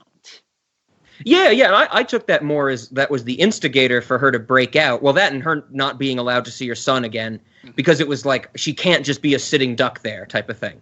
Yeah, and that makes you wonder though between like that being set up, the Kyle Reese thing being cut, and just the overall like awkward nature of like the second half of the second act and the first half of the third act, it makes you wonder, was there something else here with that? Maybe like maybe there was some draft, or maybe the owner of Cyberdyne is someone who looks like Arnold Schwarzenegger, and that's why all the likenesses are based off of him. That'd be interesting. Like, that's why there has to be some layer of this that involves Cyberdyne to, like, a higher extent. In the sense of, like, an executive level. Yeah, because how much more plot and exposition and lore of this universe that we get with this movie, you're absolutely right, that we should see, not that we should, but it's almost intuitive for us to expect to see something like that. More of the behind-the-scenes, big government conspiracy type of stuff. Because even, like, going back to Terminator Genesis, is that like Jimmy C was very hands-on in promoting that. Well, okay. There's this really great like behind the scenes video of him, or like they call them like what EPKs, where it's like it's a fluff piece, it's a promo piece, sure. And it's him like being interviewed like after he saw it. He's like I made Terminator 2. That was it. It was a 2-movie franchise. Never mind, like 10 years or like 15 years earlier. He's like, it could be as many movies. Depends on where the story goes. Yeah. And he's like, so I'm sitting down to watch it and I'm seeing things that I recognize. And considering that the plot of the 5th movie is very much about how like John Connor is involved with the creation of Skynet. Spoiler alert. And it's like, maybe that was a point. Maybe John Connor's even involved in this to some degree. Maybe there's, I'm just making things up here. But considering that, like, apparently for Terminator Genesis, they pulled a lot from like unused ideas that he had for the first 2 films. I wonder if maybe Terminator Genesis can, and when we get to that, maybe we'll delve into it there. Gives us some insights into what maybe a different second and third act of this film was. Oh, okay, interesting. Because it does. It feels this again. that there's a very specific part of this film that feels very out of place. Yeah. And the reason why you can tell it feels out of place because the pacing of everything else surrounding that specific moments is perfect. Like you go from Arnold Schwarzenegger showing up at the biker bar all the way to the mental hospital escape, and the movie flows along pretty perfectly. Mm-hmm. There's none of this like what is it like to be human nonsense. Yeah. And I don't mean nonsense in a derogatory way. I just mean just that content. There's none of that sort of thing in the movie. And then you go to the steel mill or the escape from Cyberdyne up into the steel mill, and the movie flows perfectly there too. Mm-hmm, mm-hmm. So it makes you wonder what happens between them escaping the mental hospital and them having to escape whatever locale. Yeah. Something must have happened there because, like I said, you have the idea of her being told there's another Terminator. You have all this stuff about Cyberdyne covering it up. There has to be something there. Definitely. There has to be. Okay. There must be a draft or a script treatment that explains that or emphasizes it in a different way than the final film does. Right on. Yeah, and I think that's interesting. It'll be a good lens for me to watch Genesis through to see if it kind of ties in. Okay, yeah, neat stuff. Yeah, because there's a lot more stuff in that movie about the time displacement machine, and there's a lot more time hopping in that movie. Gotcha. Because I think another tell as to how this movie changed was that the T-1000 disappears. Like he just disappears for 45. The villain of the movie disappears for 45 minutes. Yeah. Yep. And it's for no other reason than just what we don't even get to see. He walks away and tells the bike. Is that in your version where he walks up to the bike cop and he's like, "That's a real nice bike." Yep, and then that's the last time we see him, I think, until he walks into Miles Dyson's shot-up office, Yeah, and that's it. And it's like, so what did he do? Just drive around? And we don't get... It'd be different if we at least maybe saw him tracking them down, where we see him maybe... I think because... Did you get the deleted scene of him feeling the walls in John Connor's room? Yes, I believe so. What part of the movie was that in? That was I think that was close to when, after he learns that the adoptive parents are dead. Okay, so that's before the mental institution. Yeah. I think that's still along he's searching for him, and he's John Connor's already met up with the Terminator, and they're trying to decide, Terminator's like, I got to get out of the city, and John Connor's like, no, we got to save the mom. And I think it's in there, so it's before the mental institution.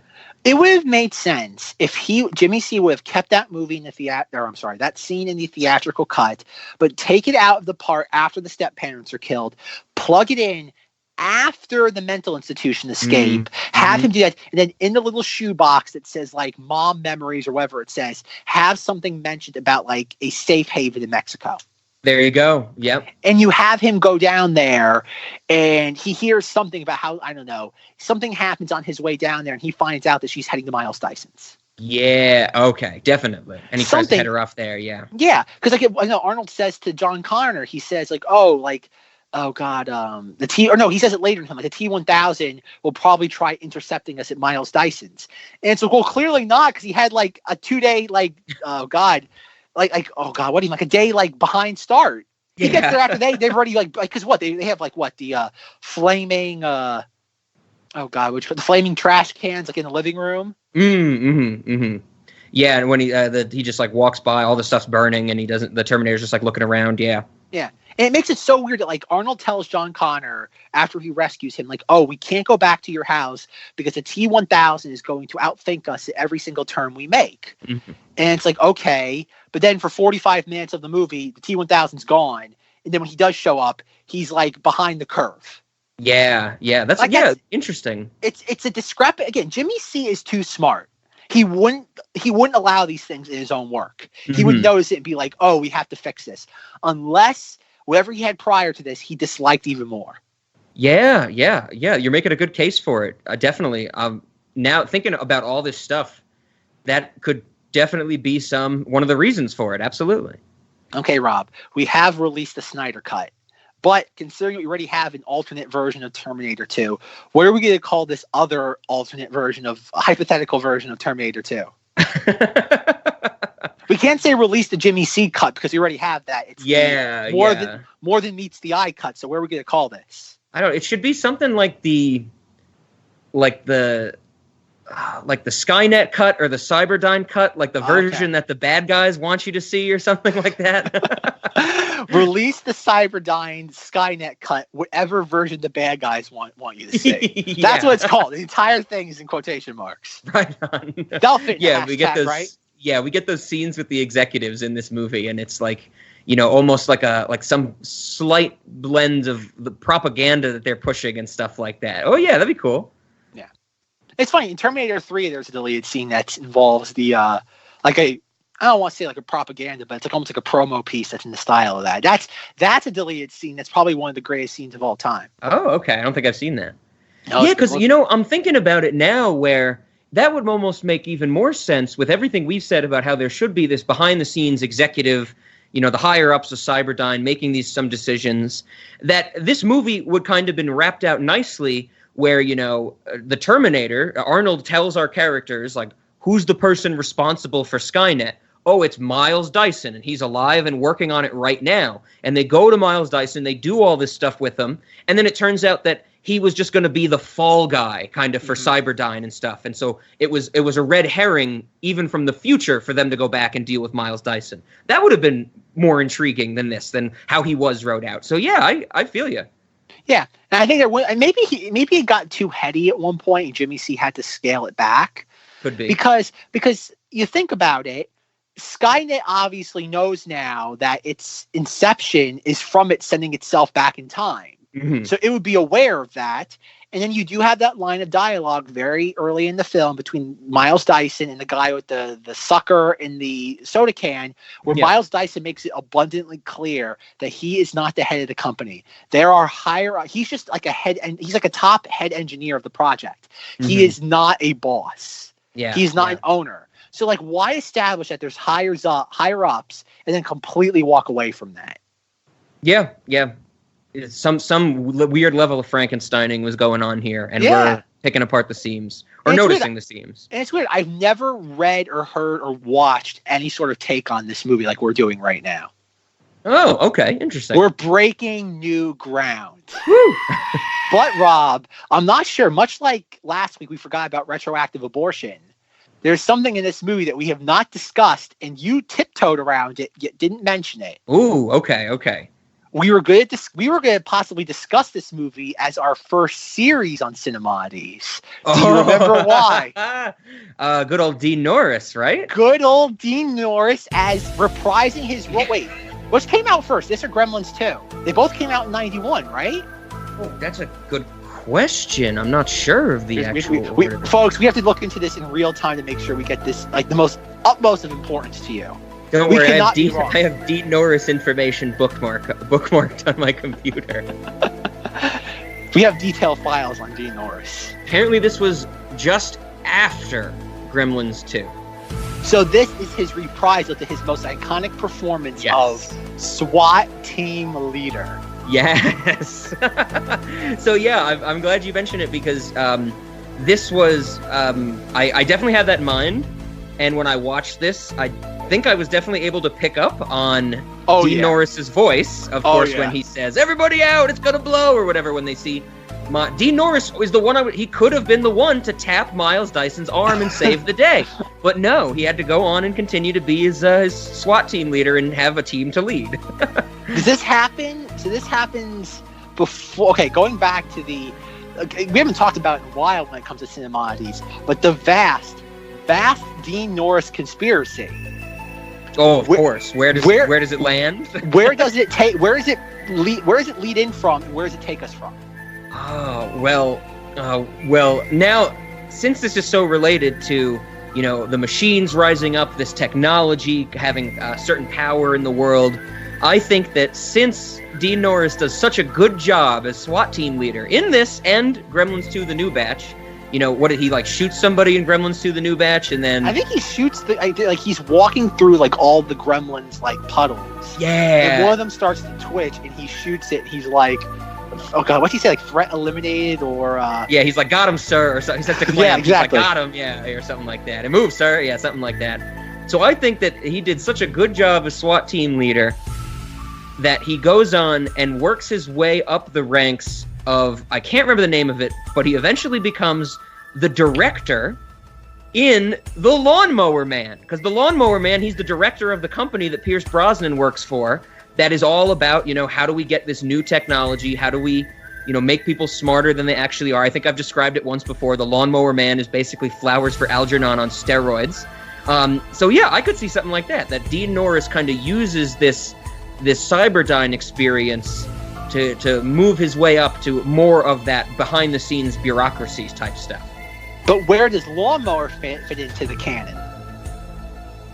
That would be next. So he goes from here to the Lawnmower Man. No, but then where does he go into like Book of Henry or like Maximus? I think it we all never ties talked together. about Lawnmower Man. We never. Yeah, talked we didn't about talk that. about that one.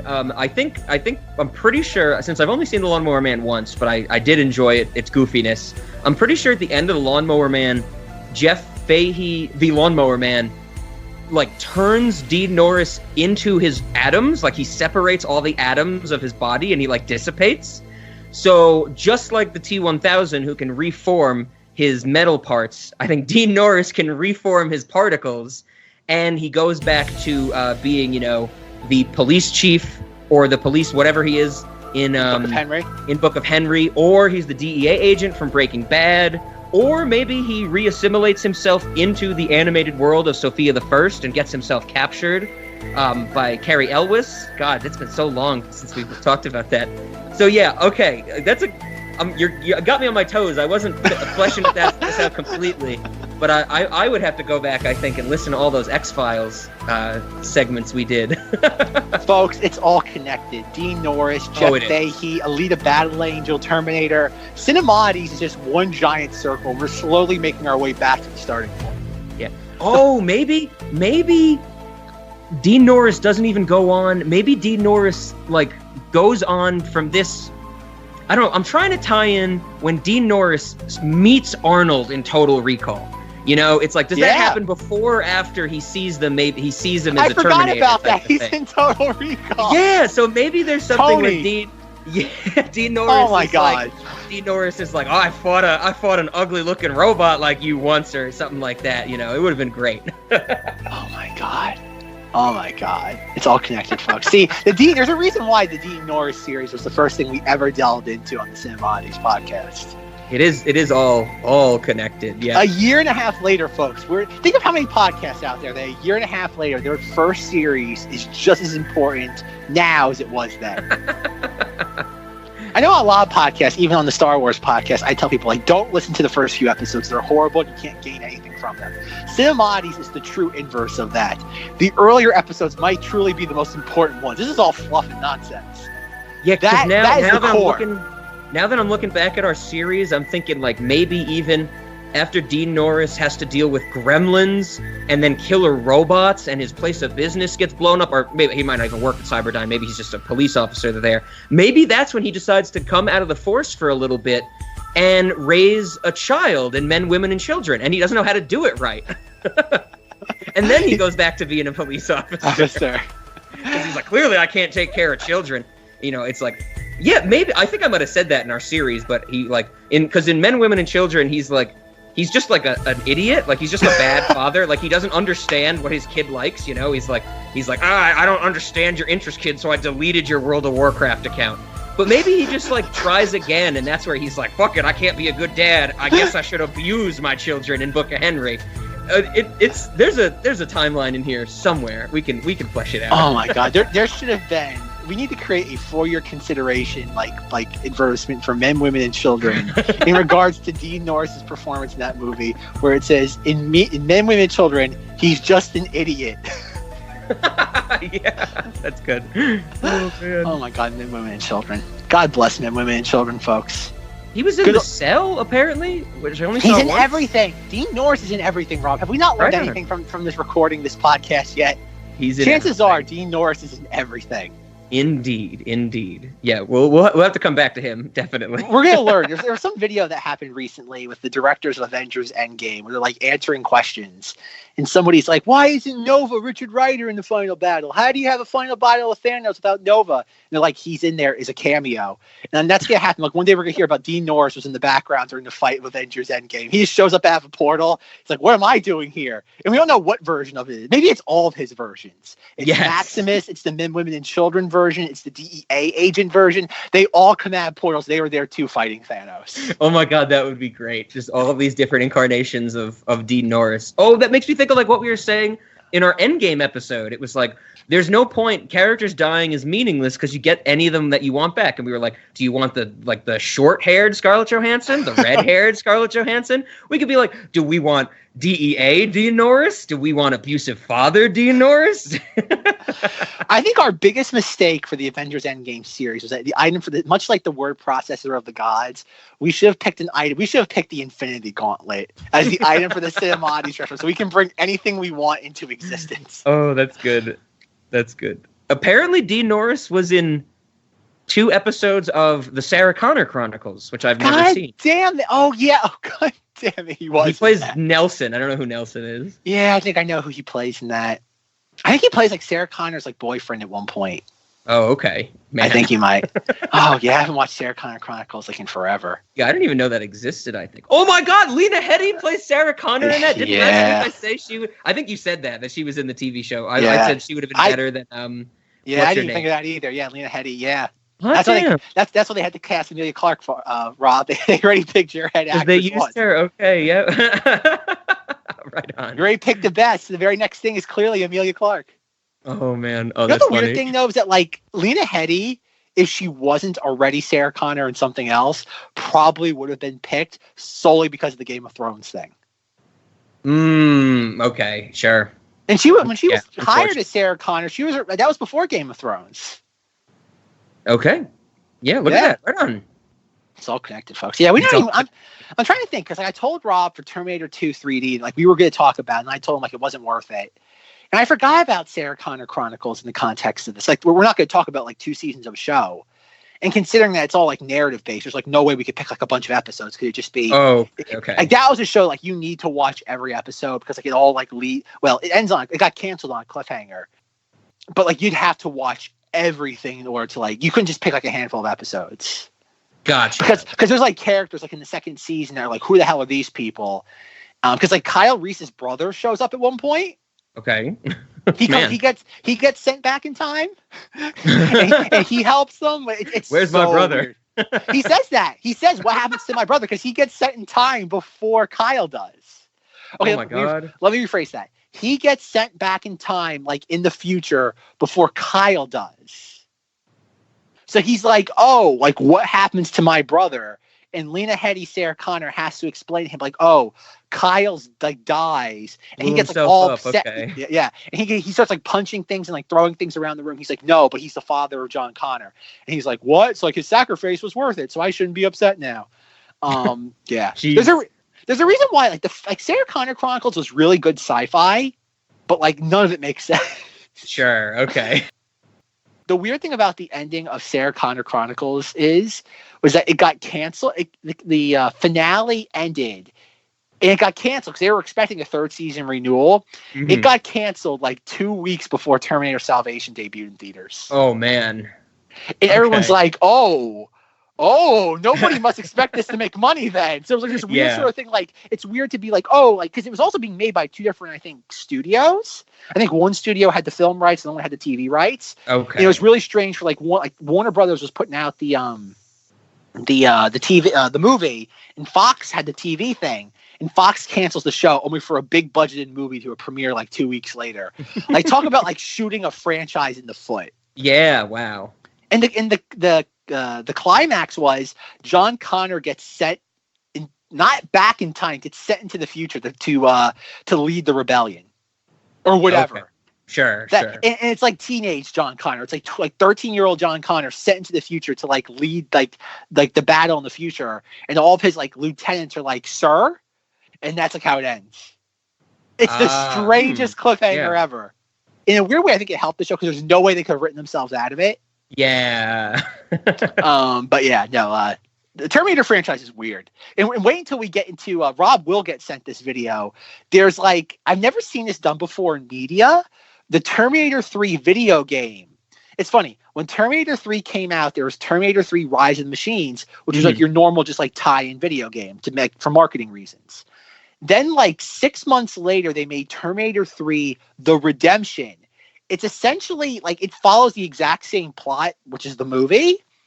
And it ends with the movie, but it has an epilogue like, oh God, what's it called in video games? Cut sequence? Sure. And it's maybe the greatest thing ever for all the wrong. Like, what's the catchphrase I always say on this podcast, Rob? Like, it's the worst. Oh, it's the best thing in the worst way possible. Yeah, something like that. Yeah, it's great. That like unlike Terminator 2 3D Battle Across Time, Rob will be sent the Terminator 3 epilogue from the video game. Okay, perfect. it's horrible, but it's spectacular. Right on. Terminator 2. Anything else that we need to highlight from this movie? I think there was just one scene that I wanted to highlight because I think even when I was a kid, it was even weird to me. I think also, when Zack and I were growing up watching this, it had been out for a while. Maybe I'm sure I saw this sometime in the 90s, but like Zack said, when he was getting big into DVDs in the 2000s, even when I was younger, it stood out to me because it was so weird, and I think it might have just been of the time that we were growing up in, and I know my parents made a big deal about it. There's this one scene where like Sarah Connor's just sitting around the Mexican ranch or reserve or whatever, and she's just like, she has her voiceover talking about how like the humans aren't going to survive or something like that, and there's just little kids running around with guns. Like that scene, I've never understood that scene because I get this, like when John Connor sees, he's like, we're not going to survive, like we're not going to make it, right? And it's like, no, have the chance to make it, whatever it is. But it's just like these kids are just running around waving guns at each other, and then an adult just like comes and takes them and like shoos them away.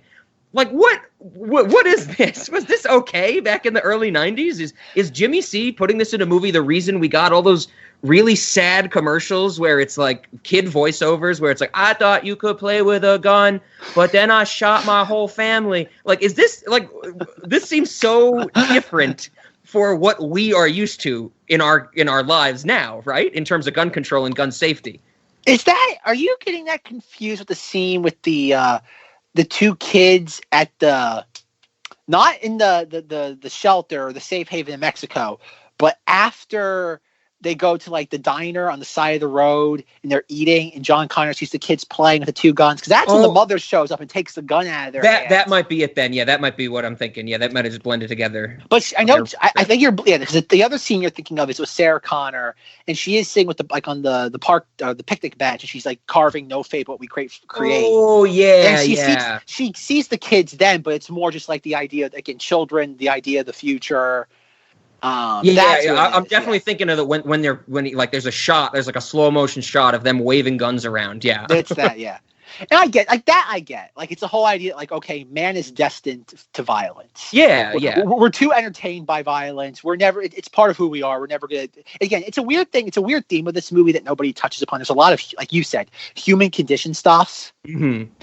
And that's even with the very end of the movie where it's like it took a Terminator to finally learn the idea of like what humanity meant. Like if a Terminator can learn the idea of like what it's like to live a life, maybe that's hope for us all. Mm-hmm, mm-hmm. I think that's cool. Like I remember when I was younger, I used to cry at the end when Arnold goes into the molten steel. I always cry. When I was younger, I always cried because it's like he was the surrogate father figure. Yeah. He was that father figure for me. That's just the idea. He was this larger than life, and she does. I think it's cool in the sense like where Rob doesn't really appreciate, but where she has like the inner monologue, and you hear like, oh, after all like the boyfriends, the abusive alcoholics, it took a robot to be the perfect like father figure for my son. Yeah, he's never going to leave him. He's always going to be there to protect him, follow his footsteps. Yeah, that type of stuff. He'll never get drunk and hit him. And I think that's a really cool idea. The Terminator is this figure, almost like the perfect father, that will never do anything to stop protecting John. And that's cool. Mm-hmm. And that does play a bigger part in the end, where you even see, and I don't know if this was intentional or just kind of like the limitations of Arnold Schwarzenegger's acting, but like even in the end in the steel mill where he's like Sarah's like, we have to go. And John's like, no, we stick together. And he turns around to John. He's like, John, go. It's like, and that's cool because it is the idea like, okay, he is learning. He's more now than just a machine. And I think that is a reason why that like this film does resonate with so many people, is the idea that Arnold Schwarzenegger's Terminator and Terminator 2 is this kind of like idealized like father figure. He is this father figure that's unobtainable. I think that's cool. I really do. I think that's super neat. And I think another reason why I love Terminator 3 so much is that Terminator 3 plays the exact opposite of that dynamic. Okay. It's like at one point in Terminator 3, we have the discussion of John Connor, or oh god, what's his name? I forget his name. The actor who plays him. I don't remember either. Oh god, Nick Stahl. John Connor is like, don't you? It's like Hasta la Vista, baby, blowing up Cyberdyne. You don't remember any of that? And Arnold Schwarzenegger in that movie turns around and goes, "That was another T-800 model." And it's like it's perfect. Exactly. Because I remember, and we'll get into this next week a little bit more, though. But it was the whole idea of like, oh, how's Arnold coming back? Like that was always a big thing going into Terminator 3 for me when I was 10. When I was 10 years old, that was always a big idea. It was like, wait, how's he coming back? He got blowed up, or not blowed up. He got melted. Submerged. He got submerged in the molten steel. And going to the point you mentioned of like we haven't talked about the nightmare sequence. Yeah, considering that this, and clearly the Batman v Superman scene, I would have to say is an inspiration, or I'm sorry, the Terminator sequence is clearly an inspiration for that with Batman. Considering we have our hero looking at like a panoramic view of dystopia. Yeah, yep. Yeah, I love some of the effects in those scenes with like the people turning to ash and then to skeletons, or Sarah Connor like holding onto the fence and stuff. They catch on. The worst part is like they literally catch on. They not spontaneously combust, but like they spontaneously catch on fire and start to like melt in real time as they are melting alive. Yep. And that is such a horrifying concept. Good old radiation. Good old radiation. But I remember when I was younger, not that sequence freaked me out, or I'm sorry, not that it scared me, but like that sequence like was harrowing as a kid. Like that was a spooky ass sequence. Yeah, how I think it is. Exactly. And it was for me, especially I think the second one where, there's the close-ups of, it's like Linda Hamilton at the fence telling everybody to run. And then it's like Linda Hamilton with the little kid, like in the playground type of thing. It's like, yeah, that's well done. That gives you chills and conveys that message appropriately. Yeah, I always like now I'm not bothered by it now, but no, like that was always one of those things, man. It's like this movie doesn't get enough credit for like portraying like a nuclear blast as authentically as humanly possible. Because that would essentially what would happen. You see a giant like bright light, and that's it. Yep. You wouldn't know. Like you see the bright light, and that's it. Like there's no chance of surviving it. Next thing you know, you're gone. And I've always found that fascinating. Like something that realistic. And I know that's a big hallmark in all of Jimmy C's movies. We always have like the threat of like nuclear Armageddon, whether it be The Abyss, True Lies. Even Avatar has that to an extent. The idea that like there's some sort of like nuclear fallout or just pollution from like nuclear energy. Exactly. Yeah, I've always found that fascinating, though. But I have a question. Speaking of that sequence, have you ever seen the original alternate ending Jimmy C had to this movie? No, I don't believe so. Okay, I want Rob to do this in real time. Oh. Not that he has to watch it, though, but he has to notice one specific part of it as I describe it to the audience. Go on YouTube right now and type in Terminator 2, like alternate ending or original ending. It'll pop up, I'm sure of it. Because the thing I want you to notice happens really early in the movie. And as you do this, I'm going to talk the audience through it right now. I got Terminator 2 Special Edition Alternative End. I guess that's it. You'll know what it is as I describe it. It's only like 2 minutes long, so okay. Yeah, it's not very long. What happens is it takes place after the road with like Sarah Connor saying like, oh, maybe if a Terminator can believe in the future or believe in humanity, maybe we can too, and that's the real future. We then cut to, we have like utopian Washington, D.C. Oh, shit, yeah. And it's the most hilarious thing ever where you have like the Capitol building, the White House, the Washington Monument, and on the left, you have like the most idealized utopia ever with like the spires and pyramid buildings. And it's all like matte painting. It's God. It's corny as hell. That's exactly what I'm seeing. I don't know if you're looking at the shot, but it's like Washington Monument on the right, Capitol building in the middle, and to the left left of that, Utopia. It's Utopia. Yeah, it is Utopia, but I'm looking at like this one standout thing. It's like 2/3 of the Eiffel Tower. Like it's the Eiffel Tower missing the top of it. Yep. So I could totally imagine Jimmy C is like, okay, what other monuments would they build? Well, okay, the Eiffel Tower, because the Eiffel Tower is actually a monument to mathematics and science. I don't know if we ever talked about that. Be like, okay, we need something like that. Like we beat the machines, and oh god, yeah, this is. The other ones probably have meaning as well. Like there's a one pyramid looking thing in like the background on the left. It's all cultures coming together. Yes, humanity has finally found a way to love one another. It's Utopia. See, folks, by 2029, we will have accomplished Utopia. We're less than 10 years away from Utopia. Oh God. And then it cuts to people playing soccer in America. That clearly didn't happen. No, the best part of this sequence, I wonder if Rob continues to watch it. There's people playing with this weird hover game where they have a Frisbee and they have gloves on and you have to balance your, like maneuver your hand over the Frisbee to keep it up in the air. It's the weirdest. Yeah, okay, yeah, that just came on screen. And there's a bunch of people doing this. It's not just one group of people. It's like numerous times where the camera cuts, we'll see this. And it's the weirdest way to end a Terminator movie.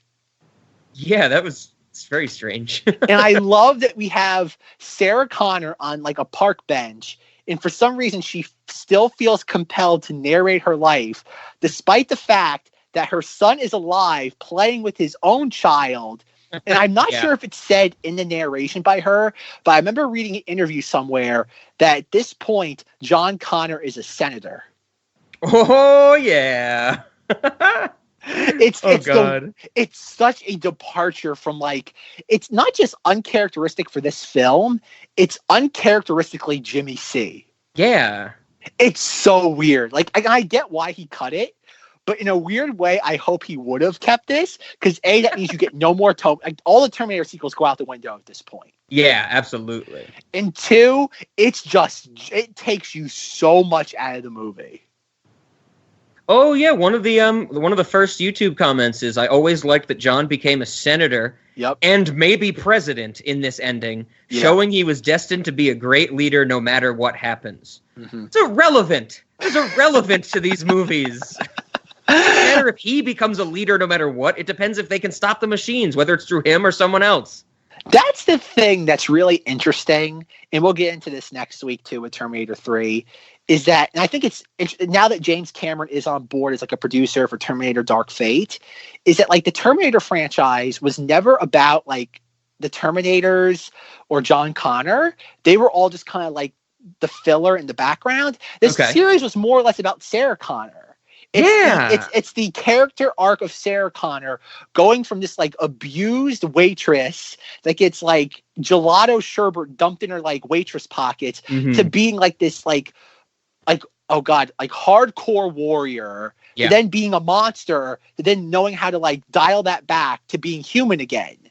And yet, like, it's funny, like, and I get it. For Terminator 3, 4, and 5, Linda Hamilton never wanted to come back. She agreed to, like, record things for Terminator Salvation. Because I think she said, like, I only did this because they promised me a lot of money. Okay. But that was the whole thing, though, is that, like, this series was never about, like, John Connor or the machines. It was always, like, it centered around Sarah Connor. She was the focal point of this. And obviously, once she doesn't come back, you got to get creative because there's still money to be had here. Mm-hmm. But that's what I think is so interesting, and that's kind of what gives me hope for Terminator Dark Fate, is that this series is supposed to be about her. Yeah. And I hope, like, Jimmy C remembers that. Or whoever the filmmakers are remember that. Sure. But that I've always found that ending just so amusing. That is definitely a really weird. Yeah, I'm glad you showed that to me because I wouldn't have known about it otherwise. Right on. Makes you wonder why isn't that in the More Than You Know cut or because Transformers Robots in Disguise cut. Yeah, Robots in Disguise. Terminators, Robots in Disguise. I'm surprised like that. I'm like, why not put that shovel in this one? There's other deleted scenes too that I don't think he put in there. There's other ones too. Like I remember on the bonus features I was watching for this, there's a couple other scenes that I'm pretty sure aren't in there, and I just forget on what bonus disc they're in. Oh, okay. He did cut other scenes out that aren't in the alternate cut, like the alternate ending. Sure. Yep. But yeah, good old Jimmy C. Yep, good old Jimmy C. We have to leave him for a few weeks, or for a lot of weeks, right? Well, maybe depending on what we're doing for December, we might come back to Jimmy C sooner than earlier. Okay. Okay. Right on. Good old Jimmy C. Well, But I think the only other thing before we get to our real questions was I told Zach I forgot to mention it last week, but it had to come up because I'm gonna be talking about it at least once every Terminator movie from here on out. Hester Shaw, the Terminator with the green eyes, not the red eyes. I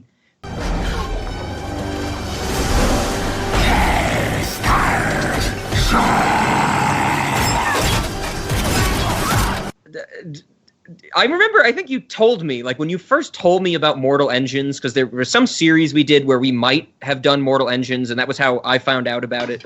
I watched failed blockbusters. Yeah, and it was before Mortal Engines I had even watched it. I was like, oh, what's it about? And Zach was like, it's like a mess. It's incomprehensible. There's a green-eyed Terminator, and I think that was like all I had going into the movie. But then I remember after I watched it, and I was telling Zach about it, I was like, oh, did you see it? And I think your response was, I had to turn it off like an hour in or something like that. Yeah. And I was like, well, one day you should see the whole thing because it's so incomprehensible. It's out of this world. And one of the things I told him about was how in the middle of the movie, there's an extended flashback about how one of our main characters, Hester Shaw, is being taken care of by the green-eyed Terminator. And the green-eyed Terminator wants to turn her into a Terminator, but then she runs away from him. So for the whole movie, he proceeds to slowly chase her, like just walk chasing. I haven't seen It Follows, but I'm imagining it's just like It Follows, the slow walking from the distance chasing. And he just says, Hester Shaw, over and over and over. And I loved how bonkers it was.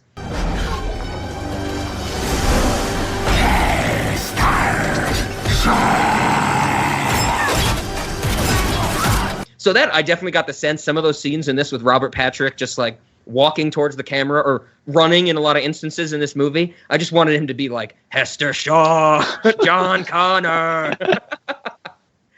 I haven't. Doesn't the green-eyed Terminator in Mortal Engines blow himself up or something?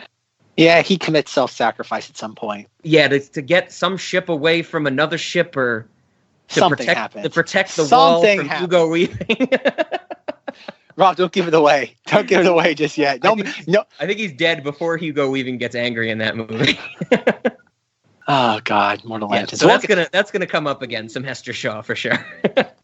Oh, okay. Fun fact, folks: the producer's commentary for Mortal Engines. It begins with a gunshot, a loud thud, and then silence for the next 2 hours. Oh my God. Oh God, it would be fun to imagine. Like, can you imagine like you're a studio executive? I think that was Universal Pictures, and you get like screened Mortal Engines like a month before it's supposed to go out in theaters, and you see that. Like, what's your reaction? Like, you look at like, oh, how much did this cost? $185 million, and be like, and this is it?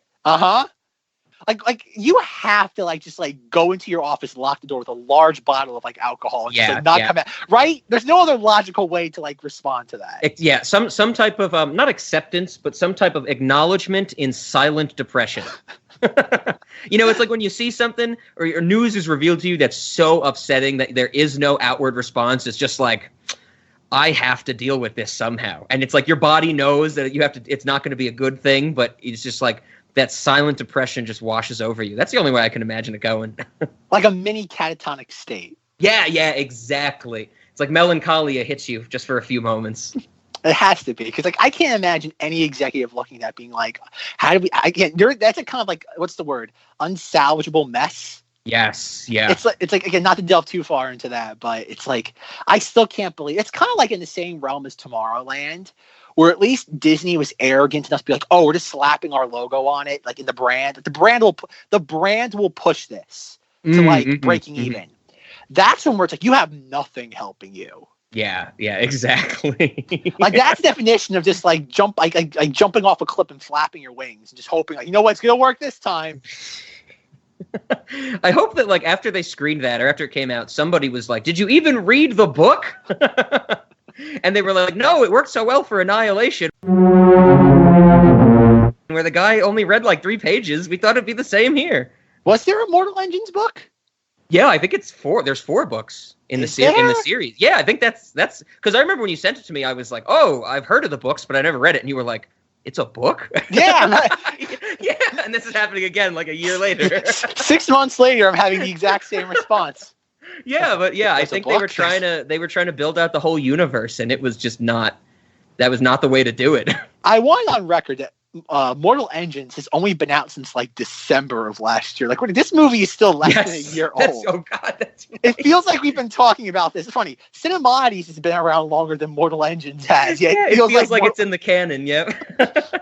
Yeah, we'll have to figure out a way, because I don't know, like, what, incomprehensible cinema? Would that be something would happen? Like, that's the only series that or walls that are only talked about until 3/4 of the way into the movie series. Yeah. I definitely I think there's some movies, I hear from a lot of people. Like, I'll watch movies with people, and at the end of it, they'll be like, I had no idea what was going on in that movie.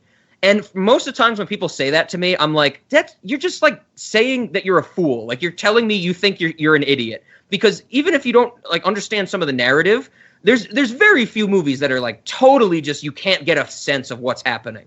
And Immortal Engines, I swear I watched this movie and I had no clue what was happening at any given point in time. So it's one of those movies where there's so much exposition and so much going on that it was incomprehensible to me, where other people I think are like, people would watch stuff like for a movie I just told Zack about, like Under the Silver Lake, and they would be like, this movie made no sense at any point in time. And it's like, no, it was just very symbolic and not very dialogue driven. Like, you can't say it didn't make sense.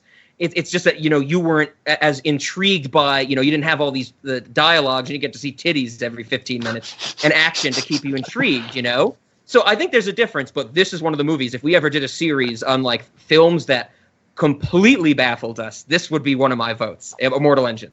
I honestly, if somebody put a gun to my head to explain the plot to Mortal Engines, if I was even able to do it, I'd sound like someone with schizophrenia. Oh, definitely. I would probably end up just saying Hester Shaw over and over.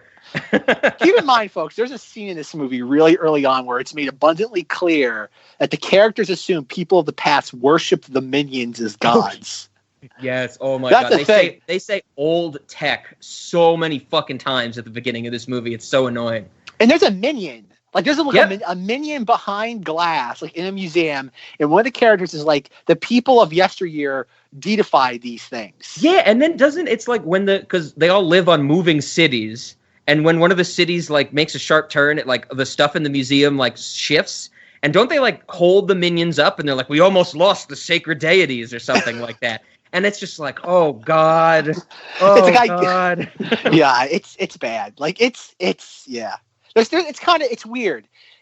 It's a failed blockbuster, even beyond like we talk about things like Evolution or Cat in the Hat, and the Cat in the Hat's not incomprehensible. It's just zany to the point of no return. Mortal Engines is again. That's where I'm thinking about maybe December. I keep wanting to do Disney stuff in December to work Tomorrowland in, because I've made a promise to myself that we will talk about Tomorrowland before the end of the year. And Tomorrowland is definitely in the vein of Mortal Engines, where it's just like, what is going on? Nothing makes sense. Why is George Clooney in love with a 13-year-old girl? Yeah, I still haven't seen Tomorrowland, but I'm excited because now I've learned through Zack that House is in it. Yes. George Clooney falls in love with young Celeste from Vox Lux. Keegan-Michael Key is in it. Oh God, yeah, I forgot. It's directed by Brad Bird. None of it makes sense. It's written by Damon Lindelof. It's like a smorgasbord of everything that should make sense, but it doesn't. I'm excited for when we get to see these incomprehensible movies. I love it. That might be December, except for maybe like one or two things. It's funny. That might be our first time in Cinemoddities where we have a dual series, where like one half of the month is one thing and the second half of the month is another thing.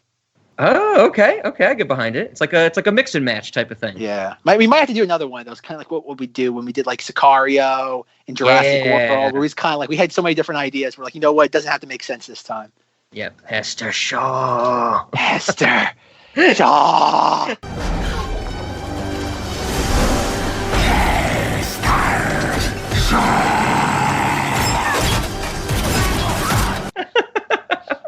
But enough Hester Shaw. Got to at least get back to the titular topic. Rob, anything else about Terminator 2 Judgment Day? I think this was everything I had, pretty much. Overall, like I said, it was a slight disappointment with some of the aspects I didn't like, but I think Zack hit the nail on the head where this is something that we would definitely recommend. If you've never seen it, check it out. And I think with that being said, I want to go into one of our questions, because we brought it up last week for one of the first times with our late night movies. Remember we talked about the rewatchability aspect, or rewatching a late night movie when both people were, they'd forgotten about it type of thing. I think that would work really well here, because when I was rewatching this, like I said, it's been the first time I've seen it in forever. There was a lot I had forgotten about, a lot that I, didn't expect, the humanity aspect of it. I really didn't remember any of that. So I think it'd be interesting, if I have someone, whereas in, the first Terminator movie, it's just like, if they know it, and good to go. Maybe they should see it because of what it is for cinema and how it's such a good kind of restrained action, horror, sci-fi type of thing. But this, I would be interested in, if someone, like we said, which we wouldn't do for the Amanda show, but I think this is a little easier of a topic. If someone says, oh, I love Terminator 2, like that's such a great action movie, it might be worthwhile to have them sit down and we watch it. And we kind of get the sense for, what, like, look at that human aspect. Look at that emotional connection that they're trying to build to the Terminator. Did you remember that type of thing? So I think that I'm leaning towards yes for late night movie as that exact reason, in that kind of rewatchability light. I'm going to say no to Okay. the late night movie, because I think, to find someone who's never seen this movie would be next to impossible. That is a good point. and anybody who would want to rewatch it, I don't know. I can't see rewatching this. This would be something that I'd probably want to watch by myself, like years down the line, without like somebody making comments. I would have to find someone just like me who watched it a lot as a younger person and then forgot about it for years. Kind of how it would be that very niche kind of thing. Because you're absolutely right. Everybody I know who loves this movie and talks about it, they've rewatched it way more than I have. And like you said, you know the beats, the scenes and the shots and stuff like that. And in that case, absolutely, it's not worth it. Yeah, I think too that like with movies that are very personal to me, I am very anal retentive. I don't like sharing things like that. Oh, so I think I would be, except for something like this, and this is being more done to kind of help Terminator Dark Fate in my own little weird way. With all like, maybe we'll get one of our 3 listeners, or I'm sorry, anywhere from 3 to 14 potential listeners. Maybe we'll be able to sit there, get one of them to go see Terminator Dark Fate. Because I do love the series, but this is one of those ones where I'd be very hard pressed to ever watch this with someone. This is a very personal film, and I would kind of like, not that I'd keep it to myself, because again, everybody knows Terminator 2, but I'd be very hard pressed if someone ever came be like, let's watch Terminator 2. And I'd be like, no. I'm like, there's more interesting. I'm like, haven't you already seen that enough? Yeah. I would say a firm no for me in the late night movie category. Right on. Cinemoddities is the one I think I'm torn on. Just like last week, I was torn on the Cinemoddities of this. I'm torn for this week because I want to say no, because Jimmy C having, emotional connections between characters is not cinematically odd. That's just kind of what we know from him. But at the same time, it is intriguing to me to have such an interesting, I think I mentioned it briefly at the start of this conversation. I am intrigued by the concept of, let's take a sequel and put our characters in these weird positions, like, Sarah Connor's in a mental institution, being taken care of by the doctor who wanted to, make a career out of Kyle Reese, but he's dead, so he's hopefully making a career out of her now. And John Connor's older, and, he doesn't like his mother at the start. Like, I'm really intrigued by the setup, but then the tone of it just is so drastically different from the first Terminator movie, and honestly, how I had come to think about Terminator movies, that's kind of where I'm leaning yes. But I think I'm still on the fence, so I'll throw it over to you, Zach. What are your thoughts on Cinemoddities for this one? It has some elements, you could say, like Cinemoddities. But I think anytime I try looking at this under like the lens of like, what aspects are Cinemoddities elements, I can't help but feel like, this is just Jimmy C with his normal kind of just like slick manipulation of the audience. Yeah. I don't think that's a bad thing. Because even like the whole idea, like, you have an entire generation of moviegoers that were smitten with Arnold Schwarzenegger as the good guy Terminator. Mm-hmm. And it's like, that's an accomplishment, but I don't think it's Cinemoddities worthy. It's nothing bizarre. It's nothing odd about it. Just because something is done very well doesn't make it odd. It's not like in this, like I've said before, like Total Recall. It's like, and it's also, this is also in the same vein as Total Recall too, where it's like, it's too popular, it's too ubiquitous, it's not weird enough. But at the same time, though, it's not like an Avengers Infinity War Endgame where it's like all this stuff makes no sense at all. Like a talking raccoon, a tree man, you have all this stuff and it ends up being the highest grossing movie of all time. Mm-hmm. Like there's a reason why like movies like Titanic resonate with people, Avatar resonate with people, Jurassic Park, Star Wars, E.T. I get why all these things resonate with people. And that also goes with like the Terminator thing. Like the relationship between the Terminator and John Connor is very similar to like a dog or a boy and his dog. Yes. Very like E.T. and Elliot. I get why that works. But it's there. There's really, even though Terminator 2 is a fantastic action film, it's a classic, it's a hallmark of cinema, I don't see it as a Cinemoddity really in any genuine sense. Okay. That is exactly, you reminded me of a great thing, just because it's well done, because people like it, that is one of the things we said, makes it not a Cinemoddity, and I think that affirms it for me. I'm going to say no as well, because of those reasons and, how popular this is, how much love it gets. Like the same thing, even you said with Late Night, you'd be hard-pressed to find somebody that's never seen this movie type of thing, or at least, has some preconceived notion of it, whether or not they saw it a bunch or a few times when they were younger. So yeah, I'll go with no. Makes sense. Yeah. Because that's the difference, because someone will be like, well, how can you pick Avengers Endgame even though it's so popular? And then something like this was like just as ubiquitous in the summer of 91. And it's like Avengers Endgame is like so inexplicable because on paper it makes no sense. Trying to explain it after you've seen it makes no sense. Mm-hmm. And you have the follow-up to like a 45 film saga somehow be the highest grossing film of all time. Like that's another thing. That's another element of Endgame that like people, again, it has to be even as much as I still have no problem with Endgame. I think it's fine. It's incredibly dumb, but it's fine at the end of the day. It's like the 45th film in that saga. Like no other highest grossing film of all time ever had that sort of baggage. Exactly. Avatar didn't have that baggage. Titanic, Jurassic Park, Star Wars, Jaws, The Exorcist, The Godfather, Gone with the Wind.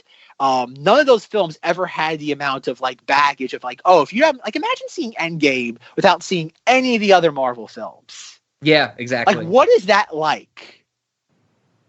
Yeah. Like what is that like as an experience? And that's actually a really good idea for like an episode of Cinemoddities. Watching Avengers Endgame. We have to find someone who's never seen any Marvel movie and give them just Endgame. Yeah, that would be interesting. Yeah, that goes on like with what I was saying earlier with this, the first Terminator, even Star Wars, which I mentioned. Like I would love to see some of these movies without these preconceived notions I have, whether it be from seeing the films or the cultural osmosis of other people talking about them. That's a really interesting experiment. That's a good idea. Okay, we have to talk about that off mic because I might know someone who we could actually do that too. Okay, good. As long as we know somebody, because whenever you say things like this to me, it's like, okay, we need a baby. We need to control this baby's life from birth until whenever we can show him this, and then you get into the anti-moral stuff in science and research. I like the idea of how I phrased it. Not someone we can do that with. Do that too. Yeah. We're true scientists over here. We do things to people, okay? Oh my God! And then we take things from them. All right, Rob. Snack. Yes. So, Zack and I have been running this Cinemoddities restaurant for a long, long time. We figured, after every week we'd have our meetings together to work on the restaurant. And eventually we figured it was boring just talking to each other about the restaurant. And that's why we started this podcast to some extent. Every week we can talk about our plans for the restaurant in the guise of some film. I only had one snack this week, Zack. This movie wasn't very snack heavy for me, but I actually really like it. I think you're going to dig it too. Maybe it's one you have, so I hope I don't take it from you. My idea is based on the Terminator CPU, the processor chip. Okay. And whenever they show the processor chip, whether it be the broken version or the full version in Arnold's head, the first thing it made me think of was a chocolate bar. So like the little, it's like the little squares you break out. Yeah. Of course. So I was thinking we would have like the Cyberdyne Systems chocolate squares, and it would be a chocolate bar, but it would be in the shape of the Terminator's processor chip. And shockingly, are you ready, Zack? Uh-oh. That's it. It's just chocolate. Oh, really? So yeah, I don't want to. I was toying around with like maybe we put like an actual processor in the middle, so it's like if you bite into it, you bite into like a computer chip or something. But I was thinking like as you know, it's good to have the food items that will hurt our customers, but it's also good to have the ones that just kind of work out, right? I think you pitched once just a cheeseburger. I think it's called something weird, but it's just a cheeseburger. I think there is some way that if you order things and order it the right way on our menu, you can get a legitimate salad, like not one with confetti or anything, but an actual salad. So I was thinking in terms of a dessert, just a nice, regular, very small, you know, because it looks like one of these chips, Cyberdyne Systems chocolate squares. What do you think? I like it. And it looks cool, you know, and you can break it apart. You can share it with the other people at your table. You could take out a real Terminator's processor chip and put in the chocolate one to shut them down, you know, all that type of stuff. It's got multiple uses. I wonder if this is the first time Rob has ever suggested a genuine edible item for the restaurant. I think I did a drink once. That was decent, yes. Not if it was perfectly edible, but it was definitely on the fringes of edible. Okay. Well, I've got 3 items. All right, here we go. All right. First, I'm going with the lowest of the low-hanging fruit. Do you want some of my fries? Okay. It's basically it is edible. There's no trick here. It's an order of fries, but you're not allowed to eat them. You order them, and you have to offer it to everybody else at the table. Okay. So interesting. When you order them, you have to say, "Do you want some of my fries?" Okay. Can you get them with ketchup already on them? Yes, but you can't have it though. You still can't have it. Okay. No, you have to offer them. You get them, and you have to offer them to somebody else. They come with a rule. So if there was like say 2 people at a table, party of 2, and they both want French fries, say just French fries for I'm sure we have French fries somewhere as a side, but sure. You know, say they just want French fries, they would both need to order the "Do you want some fries?" but they would be ordering it for the other person technically. Exactly. Oh, I like that. Adds some, because now for bigger parties, you're adding some like level of complexity to how they need to order so everybody can taste all the foods. I dig it. It's like a strategy game. There's rules, goddammit. Yes. Okay, I get behind that for sure. If you eat any of those French fries, you don't get the bump of cocaine and the Freak DVD on your way out. Oh, that's perfect. That's one of the rules that we can put into our customer terms of service agreement, that they can't eat the "Do you want some fries?" They have to give them to everybody else. Perfect. All right, next thing. Yeah, we recommend bringing a lawyer with you when you come to the Cinemoddities restaurant for the first time, just to make sure you're safe. Next thing. I want a mural in the restaurant.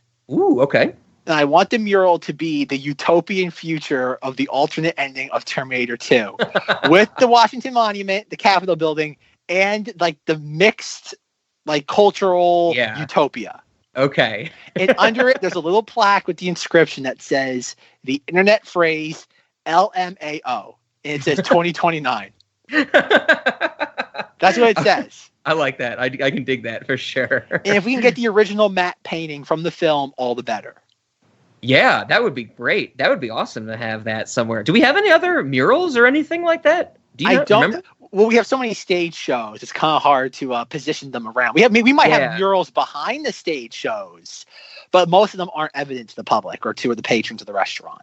Didn't I say so? It's been I haven't even listened to it ever. I've just recorded it. In the Elves episode that never has been released, don't I say I want like a portrait of Bunce McGavin or something? Like, I don't remember if it was in the restaurant. I think it was like in my office in the restaurant or something like that. I vaguely remember a picture of Bunce McGavin. Dan Haggerty for everybody. Speaking of, okay, answer your question. 8 months later, I'm still editing the episode, and I haven't gotten that far yet. Okay. And 2, I was doing for Microsoft Rewards, I was doing a survey today. I'm sorry, a survey. And one of the questions was, this actor played Patch Adams. I'm sorry, this Adam played Grizzly Adams. Okay. And I'm like, it had 3 actors, and I'm like, where's Bunce McGavin? I'm like, who the hell is this Dan Haggerty? It's Bunce McGavin. Yes. I will never. Okay, and it's funny. Like, Rob's dying right now, and our audience still doesn't know. We make all these inside jokes from this one episode that we've never released. It's so good. That movie's so goddamn good. It's a masterpiece. It's almost as incomprehensible as Mortal. Almost, Not as incomprehensible, but it's pretty close to Mortal Engines and Tomorrowland. But yes, you will. Anytime you see Dan Haggerty, I want you to cross out that name and replace it with Bunce McGavin. Yes. There is no Dan Haggerty. He is Bunce McGavin. Oh my God. I can't wait. I love that we keep making these jokes, and I can't wait till one day the Elves episode will finally come out, and the reason why we call him Bunce McGavin will be revealed. That's one of the things I don't want to give away because it's so basic. Oh yeah. Another fun thing, that might be our first really avant-garde episode where we re-record a whole new episode of that a year from now, and we play both over each other. So you have to listen to both reviews at the you can't make out a thing. It's almost as bad as the 2000s commercials episode. But we play both, or maybe play one in reverse, one backwards. It'll be great. Oh, I dig it. Yeah, and they're gonna meet up at certain places, that type of thing. Oh yeah, and somehow they'll both be the same length of time too. Oh yeah, it's gonna be. They're all gonna every time we say Bunce McGavin, they're gonna overlay perfectly with each other. Everyone will be, oh my God, I couldn't make sense of the last 45 minutes of this. This was perfect. Oh, fantastic! All right, the third thing for the restaurant. I got scared for a second when Rob said he only had one thing for the menu, and I was delighted when he didn't say this. I want, when you go to a restaurant and depending on what you order, sometimes if you get a greasy dish, they'll put a piece of plastic. This is more for fast food restaurants and quick service. They'll have a little piece of plastic with the logo of the restaurant on it or something. Dairy Queen has this, places like that. We're going to have, for every item we serve, a dish on a plate, and for cups, we're going to have them have Subway. Oh, I did notice that in the Subway cups in those few scenes. Okay, I dig it. Yes, because folks, there's a part of this that we didn't discuss that I deliberately was holding back on, praying that Rob wouldn't mention it. Was that there are two blatant instances of product placement that they're not jarring, but once you notice them, you're like, Jimmy C touts himself as this I don't want to say highbrow, but kind of this filmmaker that just he knows more than everybody else combined. Mm-hmm. Yet somehow Subway went to him and like, Jimmy C, we will give you money for your movie if you have two little girls hold Subway cups. And when Sarah Connor's being questioned into relation of the Terminator incident at the mall, we're going to have Terminator cups and a wrapper to a sandwich on the table. Yeah. That's crazy. It was definitely crazy. Yeah. And I'm surprised when they go to that roadside cafe that it wasn't the Subway.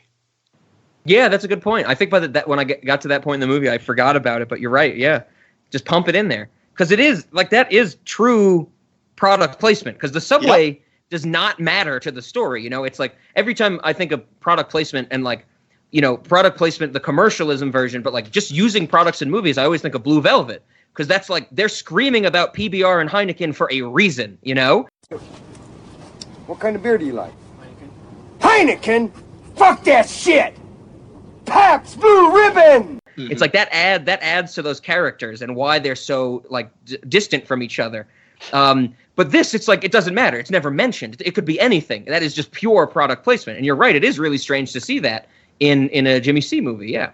Yep. And the fact that you can know it's product placement too is that the two little girls are holding cups and the logo is facing the camera, and the two cups on the table in the questioning scene, the logos are facing the camera, and the little plastic wrapper has dozens of Subway logos on it. It's inescapable once you notice it.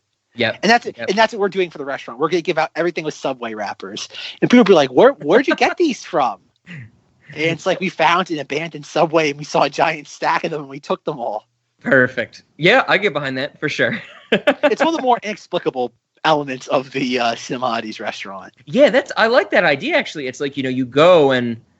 There's they're not, it's that weird, they're right in between sitting down dining restaurants and fast food. There's some places you can go, I know they have one out here in Colorado. It's called Dickie's Barbecue Pit or something. And it's a blend between these things, but they let you keep the cups type of thing. Mm-hmm. And I love the idea if we could go to a Cinemoddities restaurant and it's oh yeah, you can keep the cup that you get. And you think it's going to be a cup promoting the Cinemoddities restaurant, but it's just a Subway cup. With the yellow or the green, whatever color their lids are and everything, And we get them from like abandoned, shut down subways. Yeah. Oh yeah. We I would find definitely them, we want take like them. I would definitely want like some old ones, like the vintage logos and the minor changes and the different, because now their colors are a lot more bright. They used to be more muted, I think. So yeah, only the old school stuff. Oh yeah. Oh, that fits perfectly with our Kansas 1984 tab from last week. There we go. See, it's all connected, folks. Oh, now I'm just imagining you get like a waiter, has the silver tray, and there's just two things on the tray: an empty Subway soda cup and a closed can of tab. And then he's like, he puts it down on the table, and he's like, "Your tab, sir." And he opens it and pours it into the Subway cup. And the guy tastes it, and he's like, "Perfect. We'll take the bottle." Like we have a tab sommelier, basically. Oh my god, we agreed right last week that was the old tab. It wasn't the new tab. Yes, it has to be the old tab. Yep. All right, good. That it for Terminator 2 Judgment Day? Yeah, I think so. I guess not surprisingly, we're keeping it going with Terminator 3 next week. I'm once again excited to watch that one now. I think that's the one I remember the most about. But I have some stories with it. Talk to the Hand. Talk to the Hand. Yep, I remember. I think I mentioned last week that I saw that in theaters with my dad. I think that's the only time I've seen it. I had some very specific feelings about the ending when I was younger. We'll get into that story. So yeah, should be good. And then I guess we only have to talk about how we're going to end this episode. Are we doing the crunchier, more punched up version of the Terminator theme we get in T2? I think so. The more stingy version. Yeah, exactly. Sting rather than theme. Perfect. Okay, let's play it out.